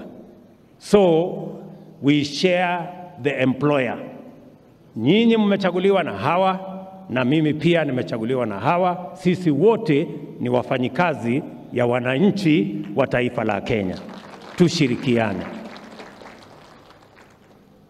Nataka niwaambie wafanyikazi wa taifa letu la Kenya ya kwamba pengine hatuna gold ama dhahabu, pengine hatuna almasi, ama pengine hata hatuna mafuta, ile kidogo yetu iko Turkana bado, lakini tuko na the most important resource in the Republic of Kenya that defines our country, and that is the Kenyan labor force.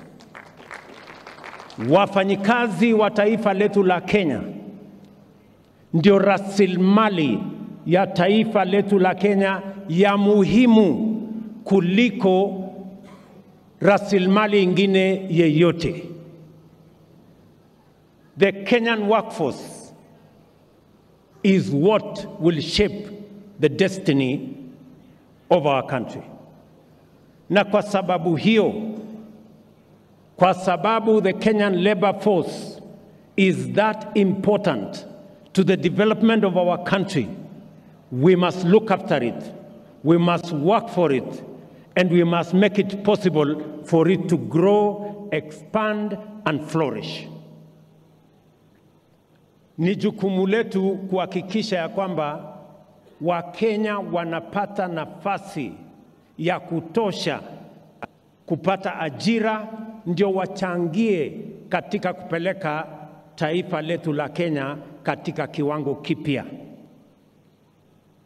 Nasema hivyo kwa sababu hata katika mazungumzo tulioenda kwa Wakenya wakati tulikuwa katika msururu wa mambo ya uchaguzi, kati ya mambo mengi tulioambiwa na Wakenya yanahusikana na wafanyikazi wa taifa letu.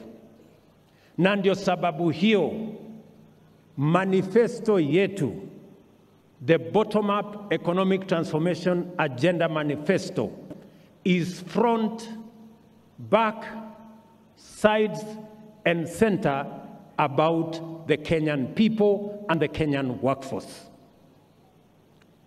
Na ndio mimi nataka niseme hivi, katika mpango wetu, we need to expand, to grow, and to develop the Kenyan workforce, because that is the jewel of the resources we have in the Republic of Kenya.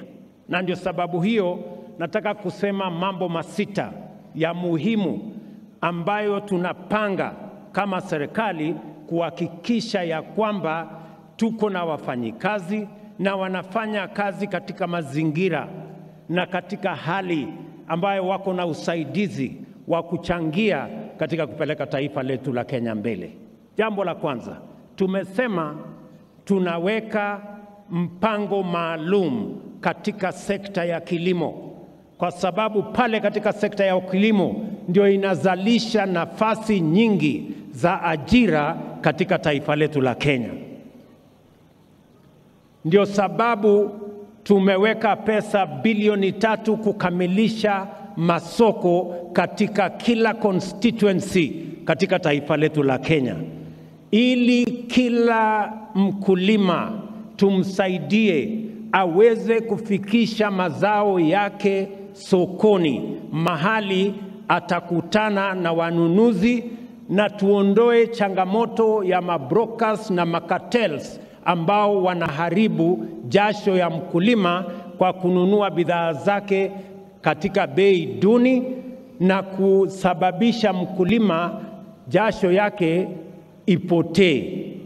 The reason why we are going to expand markets in all our constituencies, we have agreed with county governments on agricultural aggregation and industrial parks in every county, where we are going to spend as national government 5 billion shillings in the coming budget.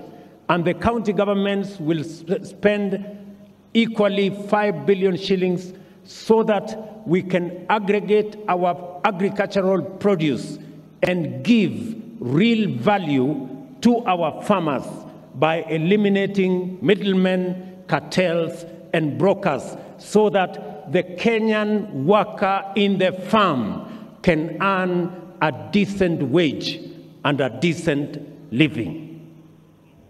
Vile vile, tuko na export promotion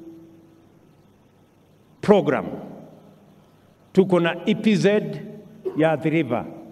Tuko na EPZ katika sehemu mbalimbali. Tunaweka EPZ Dongokundu. Tuko na EPZ mpya Naivasha. Tunaanzisha special economic zones zingine 5 katika taifa letu la Kenya, katika nia na mpango yetu ya kuzalisha ajira 200,000 kila mwaka kupitia our special economic zones and our export economic zones, kwa sababu tunataka kuhakikisha kwamba wale wafanyikazi wanafanya kazi katika our export zones and our special economic zones wanaongezeka, na pia tuongeze sehemu yetu ya export ya bidhaa zinatotoka mashambani katika taifa letu la Kenya. Hiyo ni jambo la pili. Jambo la tatu, tumekubaliana ya kwamba wafanyikazi, wafanyibiashara, wale wa small, medium and micro enterprises, tuwe na mpango maalum, na ndio nimetengeneza wizara maalum ya cooperatives and MSMEs ili kushughulikia wafanyabiashara wetu wadogo, kuanzia mama mboga, kwa bodaboda, mtu ya kinyozi, mtu ya kiosk, wale wote tuwaweke katika mahali ambapo wanaweza kupata pesa ya kuendesha biashara zao, hata kama hawana title deed, hata kama hawana logbook. Tuwe na a new collateral mechanism that enables micro, small and medium entrepreneurs to access credit even if they do not have other securities. Their track record, their borrowing record will be the new title deed, will be the new collateral that will make it possible for our small traders, for our micro, small and medium entrepreneurs to access credit. Tulianzisha miezi 6 iliyopita Hustler Fund, ambayo leo imekopesha pesa bilioni 27.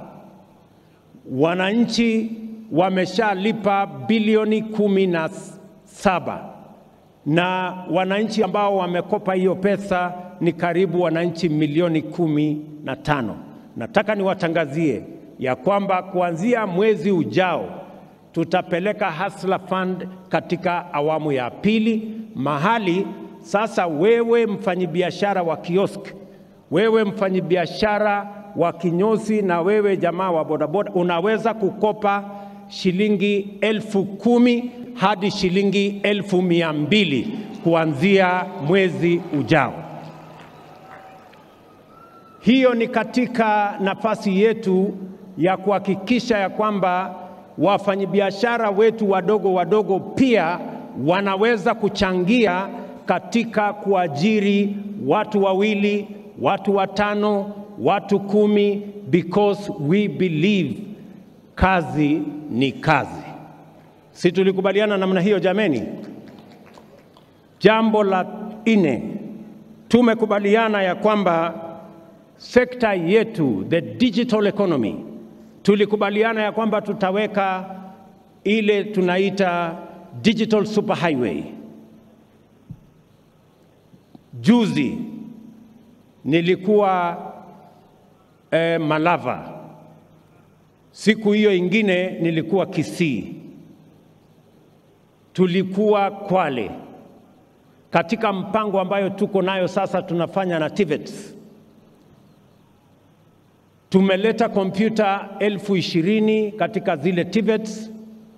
Sasa tunataka wabunge wetu, tutashirikiana na wao, tuwe na digital hubs in every ward in the Republic of Kenya, so that we can tap into the digital economy and we can move our young people in their millions into digital jobs, kwa sababu kuna ajira ajabu katika sekta ya teknolojia, na kwa sababu Wakenya ni wafanyikazi na umaarufu ya wafanyikazi wa taifa letu la Kenya inajulikana kimataifa, hiyo sekta ambayo vijana wengi wa taifa letu la Kenya ni wanaelewa zaidi the digital space.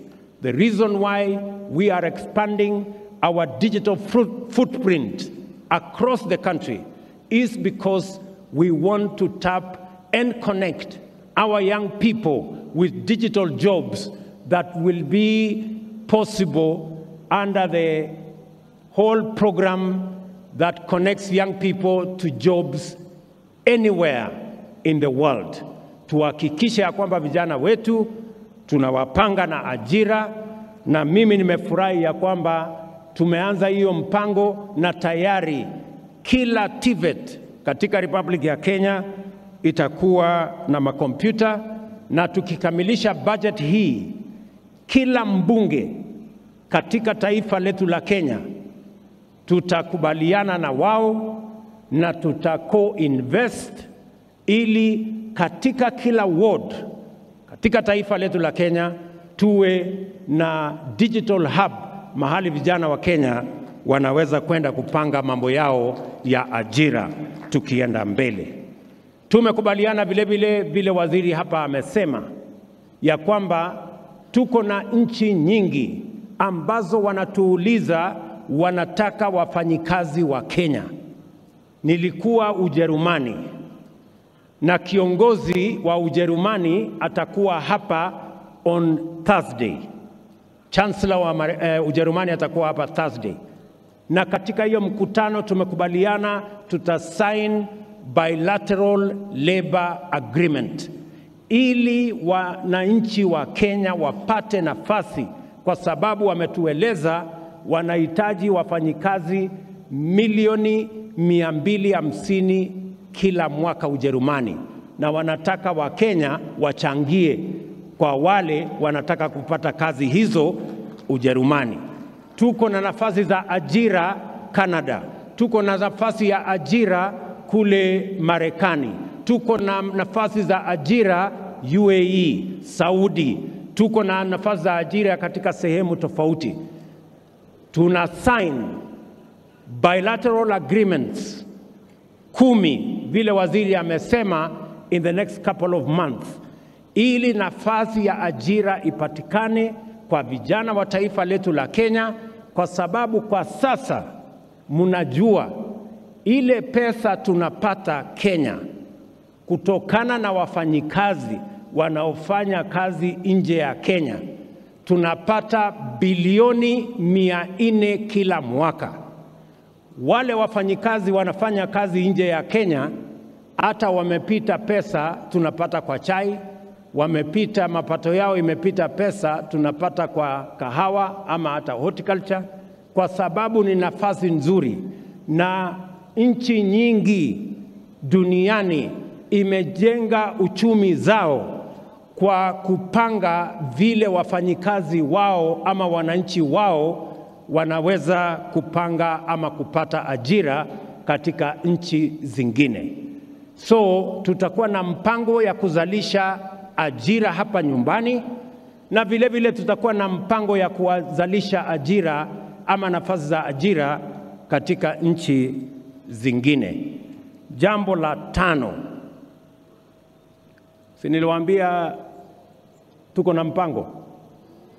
Jambo la 5. Katika mpango yetu ya housing, tumesema ya kwamba tuko na upungufu wa manyumba. Wananchi milioni 6.5 Kenya wanaishi katika vitongoji duni katika miji yetu. Hapa Kibera, kule Mathare, Kawangware, sehemu hizi zote. Na nafasi hiyo tunaweza kuibadilisha. Ile changamoto ya kukosa nyumba tunaweza kuibadilisha iwe ni nafasi ya kupanga ajira ya vijana wetu. Tumekubaliana kama serikali ya kwamba tutakuwa tunajenga nyumba 1,200 Kenya mzima kila mwaka.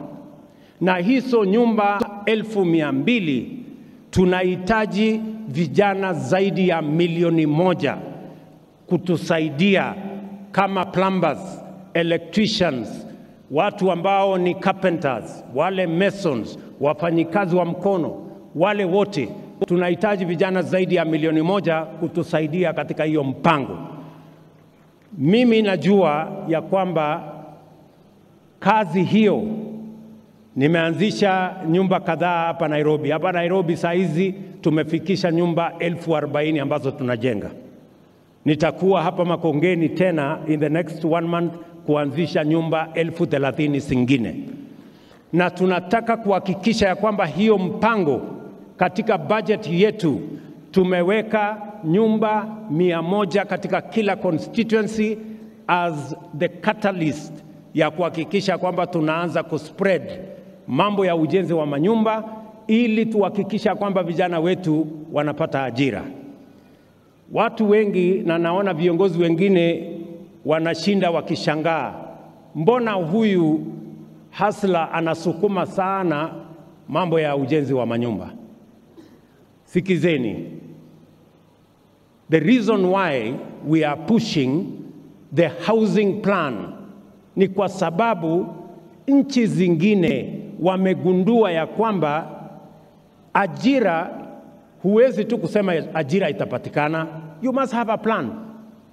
Huwezi tu kusema uchumi itakuwa alafu ajira itapatikana. Hapana, lazima uwe na mpango. You must be deliberate about where and how many jobs you are going to create in which sector and for what reason. Wale ambao wananiuliza maswali kwamba hii nyumba unaongea juu yake, wewe uko na haja gani na ile nyumba mimi naishi? Siwache tu mimi nijipange na nyumba yangu. Mimi nataka niwaambie hawa wadosi, tafadhali, unajua mpango ya housing sio nyumba peke yake tunatafuta. Hapana, tunatafuta pia ajira ya hawa vijana, kwa sababu na hiyo ndio muhimu hata kuliko ile nyumba tunajenga.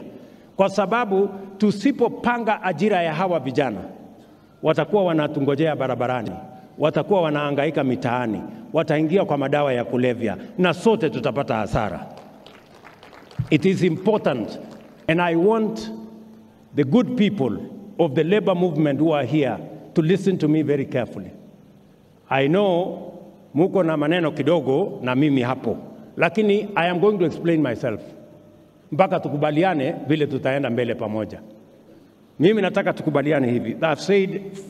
I said 5 things. I said 6 things. Nimekamilisha.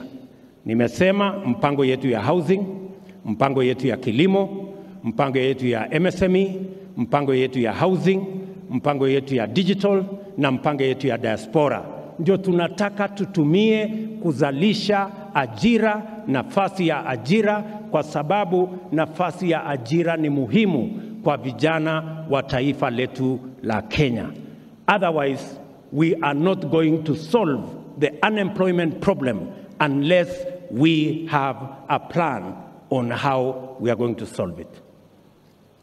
Ya tatu, jambo la tatu, ili hii mpango yote hii iendelee, lazima vile vile tuhakikishe ya kwamba wafanyikazi wa taifa letu la Kenya pia wanashughulikiwa. How are we going to make sure that the Kenyan worker is ultimately going to reap a benefit from their work and from their sweat? Jambo la kwanza, how do we protect the Kenyan worker? How do we serve the Kenyan worker? How do we work for the Kenyan worker, for those of us who are in leadership and for those of us who have an opportunity to serve? Number one, we must make sure that when the Kenyan worker, after working for 10, 20, 30, 40, 50 years, they can retire in dignity. Today, Bwana Atwoli na hawa viongozi, nataka niwaongeleshe as one of you, as a leader like you. Hawa wafanyikazi ni jambo la kusikitisha sana kwamba baada ya miaka 50, miaka 40, Mkenya amechangia jasho yake, amefanya bidii, anaenda katika maisha ya umaskini. Kenya, the Global Age Watch Index, you people in the labor movement should know it. The Global Age Watch Index inasema Kenya, kwa zile nchi ambazo zimefanyiwa utafiti, Kenya ni nchi namba 7 kwa nchi 96. Karibu sisi tuko mkia kwa wale watu wanaenda nyumbani ama wanaretire kwa umaskini. Why should the Kenyan worker retire into poverty? Lazima tujiulize.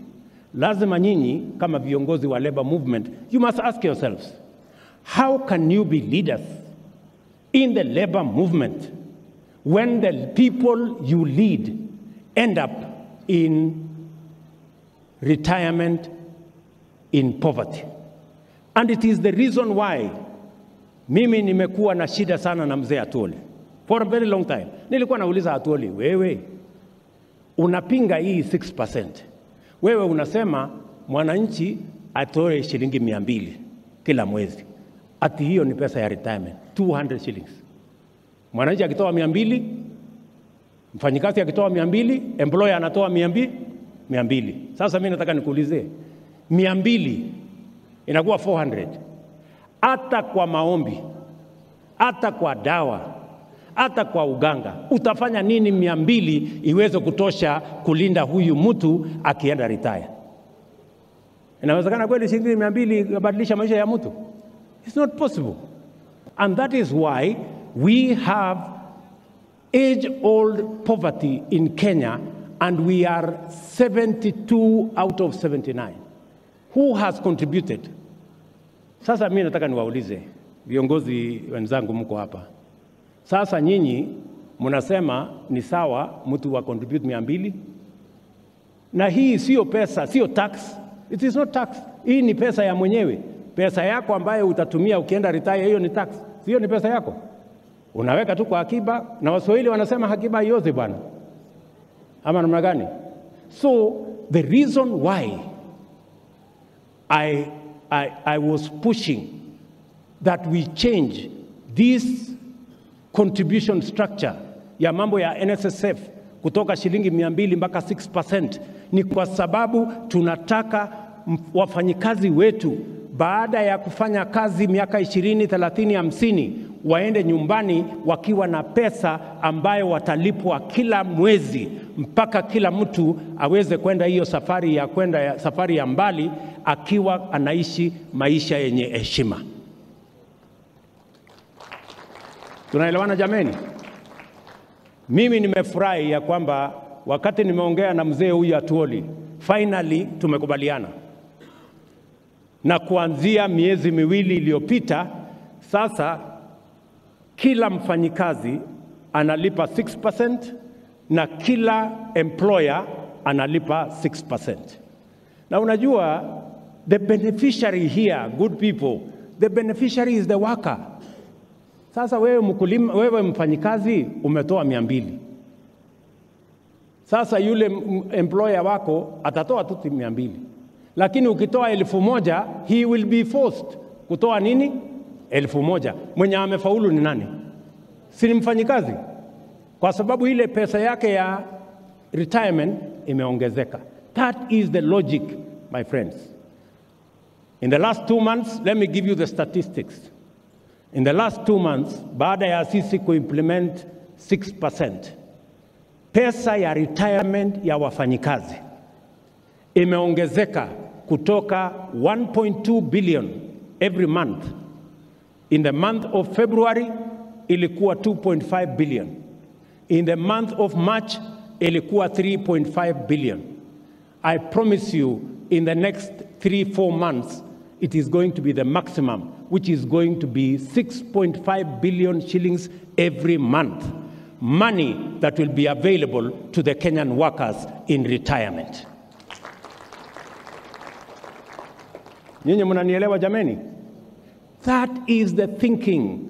That is the transformation that is going to change Kenya. Hatuwezi kubadilisha Kenya kwa kufanya mambo ya jana na juzi. We have to learn from best practice.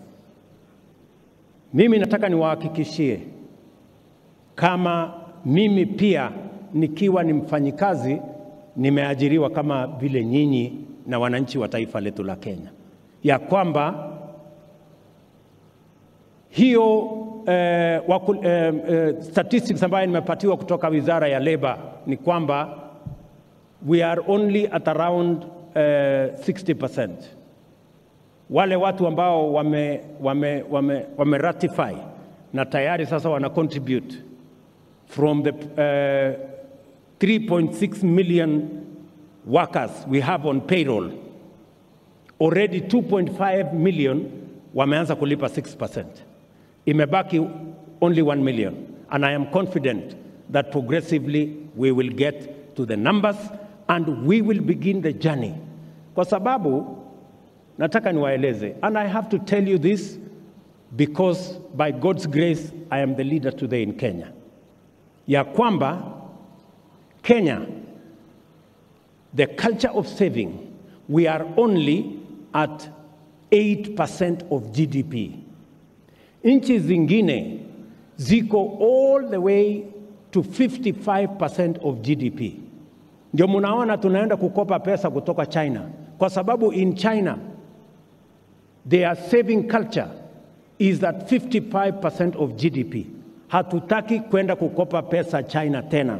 Tunataka hii pesa yetu ambayo ni wafanyikazi wa Kenya ndio watatusaidia kujenga nazo barabara, kujenga nazo dunia hii, na tuwalipe ile interest tunalipa wale Chinese na tunalipa wale watu wengine. Hawa wafanyikazi wa Kenya wafaidike na interest ya serikali. That is all we are asking, good people. Hiyo ni agenda yetu ya kwanza, kutetea hawa wakulima, hawa wafanyikazi. These workers, they should retire in dignity because they have saved enough money to take care of their retirement. Jambo la pili, ili tuweze kuprotect these Kenyan workers, jambo la pili ni mambo ya matibabu, NHIF na matibabu in general. Niliwaahidi wa Kenya ya kwamba tutachunguza upya maneno ya afya.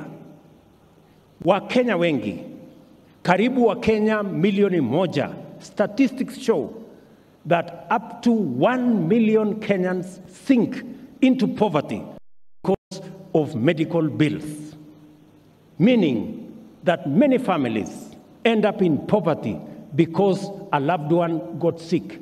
they sell everything, they sell their produce, they sell their wares, they sell their property, and end up in poverty.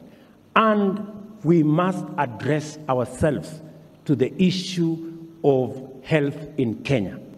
Niliwaahidi ya kwamba hii mambo ya health tutaichunguza. Mimi nataka niwatangazie hivi. Nimeketi chini na wizara yetu ya afya, tumepanga ile mpango tulikuwa nayo. Niliwaahidi ya kwamba tutaanza mambo ya health upya. We are going to have a paradigm shift in the delivery of our health products in Kenya. We are not going to go the route that we have always invested in curative health. We are going to go the opposite direction in promotive and preventive health interventions. Hatua ya kwanza ni ile Sakaja amesema hapa. Tumekubaliana na county governments ya kwamba mambo ya health, asante governor, mambo ya health tunaanza pale chini kwa community health promoters. Na tumekubaliana ya kwamba we are going to recruit 100,000 community health promoters in Kenya. Kila familia kila familia 100, munisikize vizuri, kila familia 100 tutakuwa na community health promoter moja ambaye kila mwezi atatembelea kila familia, na tumempatia equipment ya kupima pressure, kupima nini, ili ugonjwa yako tuanze kubambana naye mapema kabla hujaenda hospitalini. Tayari, almost all the counties already have community health promoters. What we are going to do as national government is to agree with them on how we are going to remunerate these community health promoters. And we are going to share 50-50. Every county that contributes whatever money, we are going to match the money you are contributing in making sure that we have community health promoters that are going to help us to prevent diseases, to promote health among its citizens in a manner that ensures that we begin from the bottom going up. Nyinyi mnanielewa? Jambo la pili, niliwaambia haiwezekani kwamba mimi rais nalipa shilingi 1,700 kila mwezi, na mama mboga na mtu ya bodaboda analipa shilingi 500 ili akuwe na kadi ya NHIF.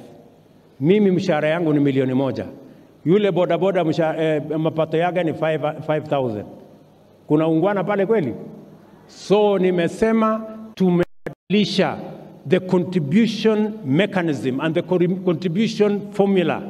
Sasa yule ambaye mlikuwa mnalipa kwa NHIF shilingi 500, sasa tutateremsha chini ikuje shilingi 300 kwa wale mmekuwa mkilipa shilingi 500. Kuanzia mwezi wa 7 tukikamilisha budget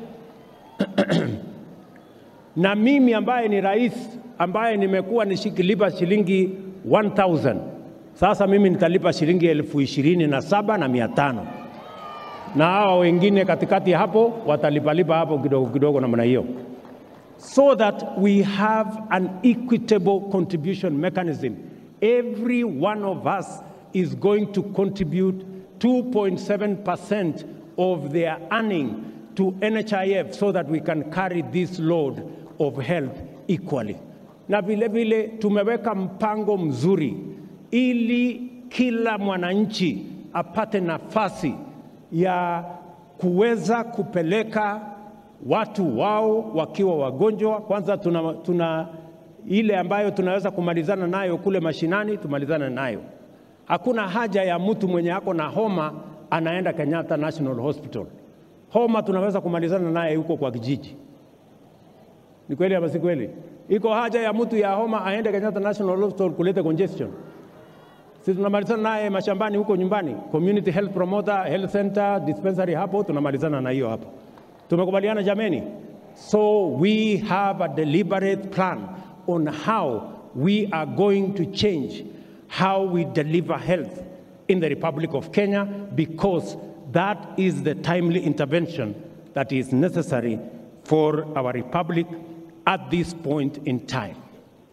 Nasema hivyo kwa sababu we want to serve the Kenyan worker and protect the Kenyan worker so that they can work optimally for us and work for their country and work for our nation.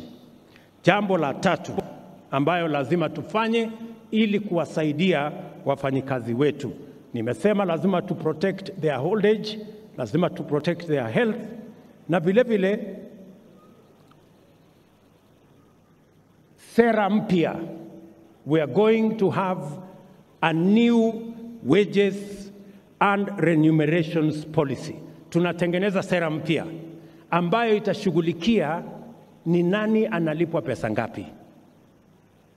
Tuondoe tofauti ambayo iko kati ya wafanyikazi wa umma, wafanyikazi wa private sector.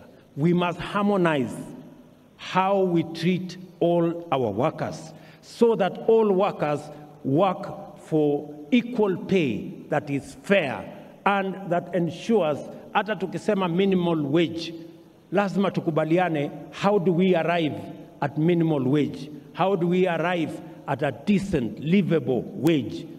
Hiyo sera tayari iko katika baraza letu la mawaziri.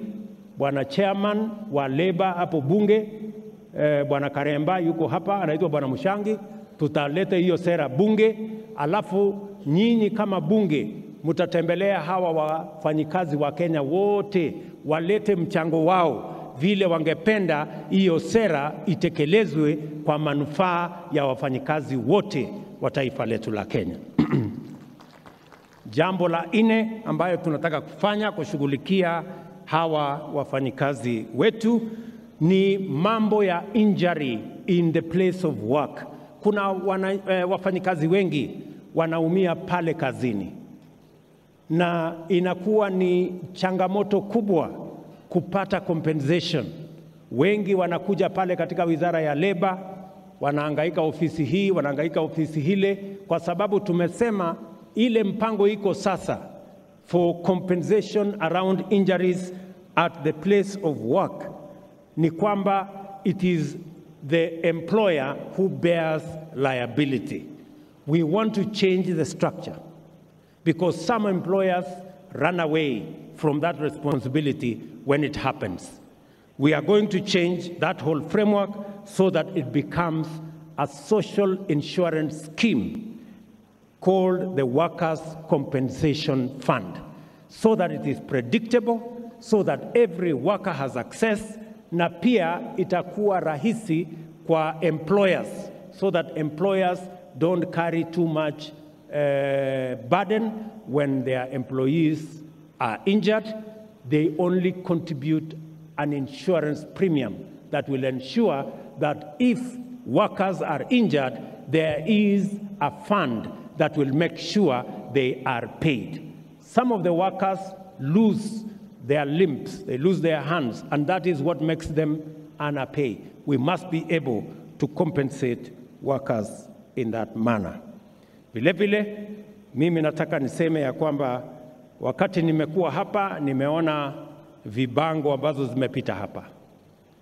Wafanyikazi wakisema wanataka ile section, ile ILO Convention 189 on decent work for domestic workers. Mimi nataka niwaambie, nimeshaongea na waziri wetu, anapanga. We are going to discuss in the next cabinet. My deputy here is going to lead that charge so that we can conclude and we can ratify the Convention on Decent Work for Domestic Workers, ILO Convention number 189. Nataka vile vile niwahakikishie ya kwamba ILO Convention number 190 ambayo pia inashughulika na maneno ya elimination of violence and harassment in places of work. ILO Convention number 190, together with ILO Convention number 189, to ensure that workers can go to work, there is no harassment, there is no intimidation, and there is no violence at the place of work. The Kenya government, we are working on it. In the next 3 months, we will have concluded the ratification of those 2 conventions so that we can protect the Kenyan worker as they serve our country and as they work hard for our nation. Nilisema ya kwamba tunaongeza wale wanafanya kazi, but we must also protect them. We must make sure that they end up in decent retirement. They must also live in an environment that health is provided. And finally, let me say that as the government of Kenya, we must continuously work on reducing the cost of living. Sisi tunataka kuhakikisha kwamba kila mwananchi anaweza kulisha familia yake. Tunaelewana jameni? Tumeongea mambo ya unga left, right and center. Mimi mwenyewe niliwaahidi ya kwamba tutakuwa na mpango ambayo itateremusha gharama ya maisha. Na hiyo mpango watu wengine hawaelewi. Unga sio ya kwamba inapunguzwa bei ati kwa shelf. Unga inaanza kupunguzwa bei kwa kumsaidia mkulima shambani azalishe chakula ya kutosha, ndio chakula ikuwe kingi, ikifika pale sokoni iwe bei yake imepungua. Tunaelewana? Hata ubebe sufuria kwa kichwa siku ngapi, bei ya unga itapungua kwa kuweka sufuria kwa kichwa? Hata kama ni kwa uganga, hata ikiwa ni kwa madawa. So mimi nataka tuelewane. Na unajua hii bei ya unga ilifika 230 kwa sababu mawazo ya hawa jamaa wanafikiria kwamba ukiweka sufuria kwa kichwa ndio bei itapungua. If you do not have a plan on how to grow more food so that you increase supply, how are you going to reduce the prices of food commodities? And that is why mimi nawashukuru wakulima wetu. Tumepatia, niliwaeleza ya kwamba tutapunguza gharama ya mbolea. Tumepunguza kutoka shilingi 7,000 mpaka shilingi 3,500. Na mwaka ujao tutapunguza zaidi, so that in due time we will make sure that we manage the cost of living, we manage the cost of food, so that every citizen of the Republic of Kenya anaweza kulisha familia yake na chakula ipatikane kwa bei nafuu na kila Mkenya aweze kujisimamia. That is the direction we are going. Mimi nimesikia mumesema bado. Mimi nataka niwaambie hivi. Hii bei ilikuwa 230. Si ni kweli? Saa hizi ukienda kwa shelf, na mimi nataka niwaambie, endeni hapa Quickmart ama uende Naivas, utakuta iko ya shilingi 200, iko ya shilingi 180, iko ya shilingi 170, iko ya shilingi 158. Wewe ndio utaamua utanunua gani. Kama unataka kununua ya 200, ununue ya 200. Kama unataka kununua ya 158, nunua ya 158. Hiyo ni uamuzi yako. Tunaelewana? Si dunia hii ni demokrasia? Si unafanya ile unajua unataka kufanya? Na mimi nitaendelea kukaza kamba. Bado kuna millers wanatufanyia ukora, lakini mimi nitapambana na wao mpaka tuhakikishe ya kwamba every citizen has a right to access food that is quality, that is enough for their families. Na hiyo kazi mimi nitafanya na bidii. Unajua hawa jamaa, hiyo safari ya kufikisha unga 230 ilikuwa ni safari ya miaka 4. Sasa mimi nataka niwaulize, safari ya miaka 4 unaweza kukamilisha kwa wiki 2? Hata kama wewe ni malaika? So watulize boli. Maneno mimi napanga. Ama ni aje? Sijui kama tunaelewana. Kama hawa jamaa niliwapanga na system na nini. Anyway, wacha nisilete siasa ingine ambayo wachana na hiyo story. Sijui kama tumekubaliana wangwana wa Nairobi na wafanyikazi wenzangu. Mimi nataka niwahakikishie hivi. Sawa? Mimi nataka niwahakikishie ya kwamba kama taifa la Kenya, sisi tunaheshimu haki ya kila mtu. Tunaheshimu ndugu zetu wa upinzani kwa sababu wako na jukumu ya kikatiba ya kutekeleza katika upinzani. But we also know what democracy looks like. We also know what human rights are. It is nothing to do with violence. It is nothing to do with anarchy. It is nothing to do with destruction of property and destruction of livelihoods and destruction of people's businesses. That is not democracy. That is not human rights. So we must keep to the straight and narrow, all of us. Mimi nataka niwahakikishie here today ya kwamba haiwezekani, sitaruhusu mali ya mwananchi kuharibiwa, biashara ya mwananchi kuharibika, kazi ya mwananchi kuharibika, watoto wetu ati wasiende shule, ati kwa sababu kuna watu wanataka kutulazimisha ati tugawane serikali. That one will not happen, good people. Tuelewane tu mapema kwa sababu that is the Kenya we live in. We are a democratic country and we want the best for everybody. Respectfully, I want to ask my friends, tumekubaliana badala ya kuharibu mali ya wananchi, badala ya kuharibu biashara ya wananchi, badala ya fujo na vita, tuongee bunge. Wabunge waongee, watafute masava, watafute hiyo ingine, watafute nini kule bungeni. Lakini kwenda kuharibu biashara ya mwananchi, ati walienda Kawangware wakaharibu biashara ya wananchi. Mwananchi ameng'ang'ana, ako na biashara yake hapo, ameweka 5,000. Wewe unakuja na goons na wahuni 1,000, 2,000, wanakuja wanasambaratisha ile biashara ya ule mungwana, wanakuja wanaharibu kioski ya watu, wananyang'anya watu mali. Hiyo will not happen in Kenya, good people. Please, tuelewana mapema.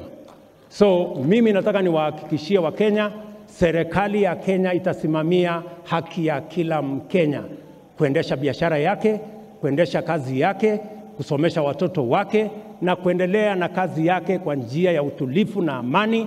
That is why we have a country, that is why we have a government, and that is why our security agencies are paid to protect the lives, the property, the businesses of every citizen of the Republic of Kenya. And that is the job that I was hired for by the people of Kenya. And I will do it diligently, bila ya kusita. Sio kama tumeelewana. Wafanyikazi hoye. Siniliwaambia mapema ndio best. So mimi nataka niulize hawa viongozi wenzangu, tafadhali naomba kwa unyenyekevu, my good friends, tushirikiane, tufanye kazi pamoja, tuwatumikie wananchi wa taifa letu la Kenya. We will all reap a reward. Kama sio hapa duniani, tutapata mshahara kule mbinguni. Asanteni sana, Mungu awabariki kila siku. Thank you very much. Haya, tumpigie rais makofi kwa hiyo hotuba yake.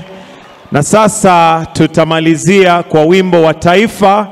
Kwa hivyo naomba sote mahali tulipo tuweze kusimama ili tumalize kwa ombi ambalo ni wimbo wa taifa. Wote ambao tayari tumeketi, tafadhali naomba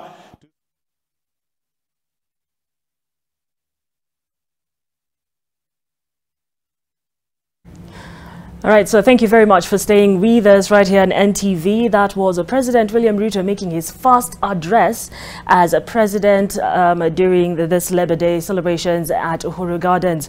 And just to take you through the key points that he made this afternoon, he's starting off with the 3 billion shillings that is going to be spent in the agricultural sector so as to educate farmers, and this will kick out middlemen. And he's also the administration nation also has plans of expanding markets with 5 billion shillings.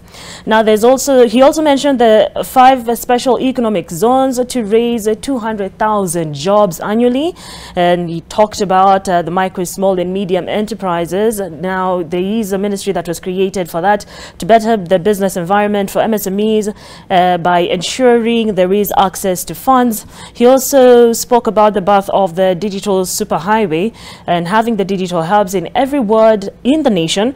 This will increase employment amongst the youth. He touched on 10 bilateral agreements, rather Kenya having conversations with 10 different countries in terms of the bilateral agreements that are to be signed when it comes to hiking up the employment ratio for Kenyans out there. And lastly, he touched on 6.5 million people in Kenya who do not enjoy good housing. So his plan is to have 200,000 houses to be built annually, and this will not only move towards the achievement of affordable housing but also create employment. Now, very quickly, we are really bad on time. Let's hear your final remarks. Let's start off with you, Kefa. Real quick, a minute each. All right, thank you so much. I think from the conversation on our Labor Day, our job is cut out. There is urgent need to create decent jobs for thousands of us, particularly our youths. And so what we could say is that from a policy perspective, we must be deliberate about, upscaling entrepreneurship, leveraging on access to credit and capital, and then we should be able to invest in good skills and training for our people so that they can be able to contribute meaningfully to a productive labor market. Okay. Yeah. All right. Due to time, we are we are badly off when it comes to our timing. George. Thank you very much. I think listening to the president today and coining the 6-point agenda for the country, I think that is a good move, one. But what I'll expect is that we need to move with design, deliberate design to implement what he has said. But most importantly, I'm happy that he has recognized the tripartite arrangement and how it's going to support the economic growth of this country. But I'll urge the political class to desist from some political maneuvers that can maybe derail our economic growth. Thank you. All right.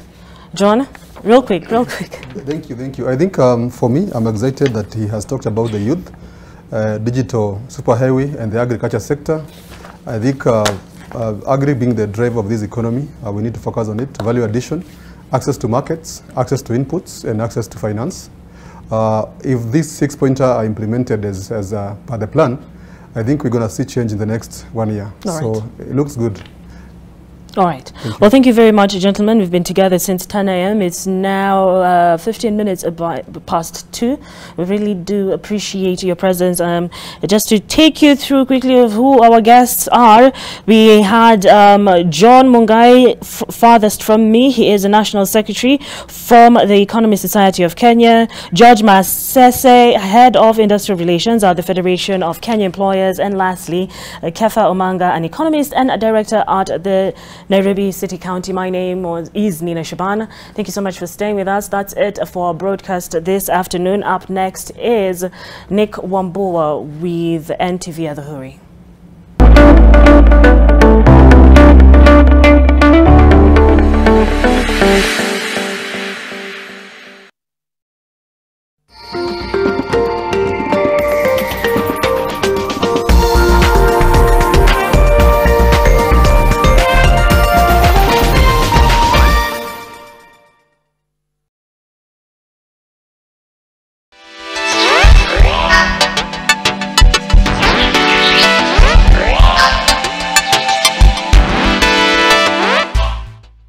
Today and join our May 2023 intake. For more information, call us on 0701 079 406 or 0728 669 000. We have campuses in Limuru, Nairobi and Nakuru. St. Paul's University, your university of choice.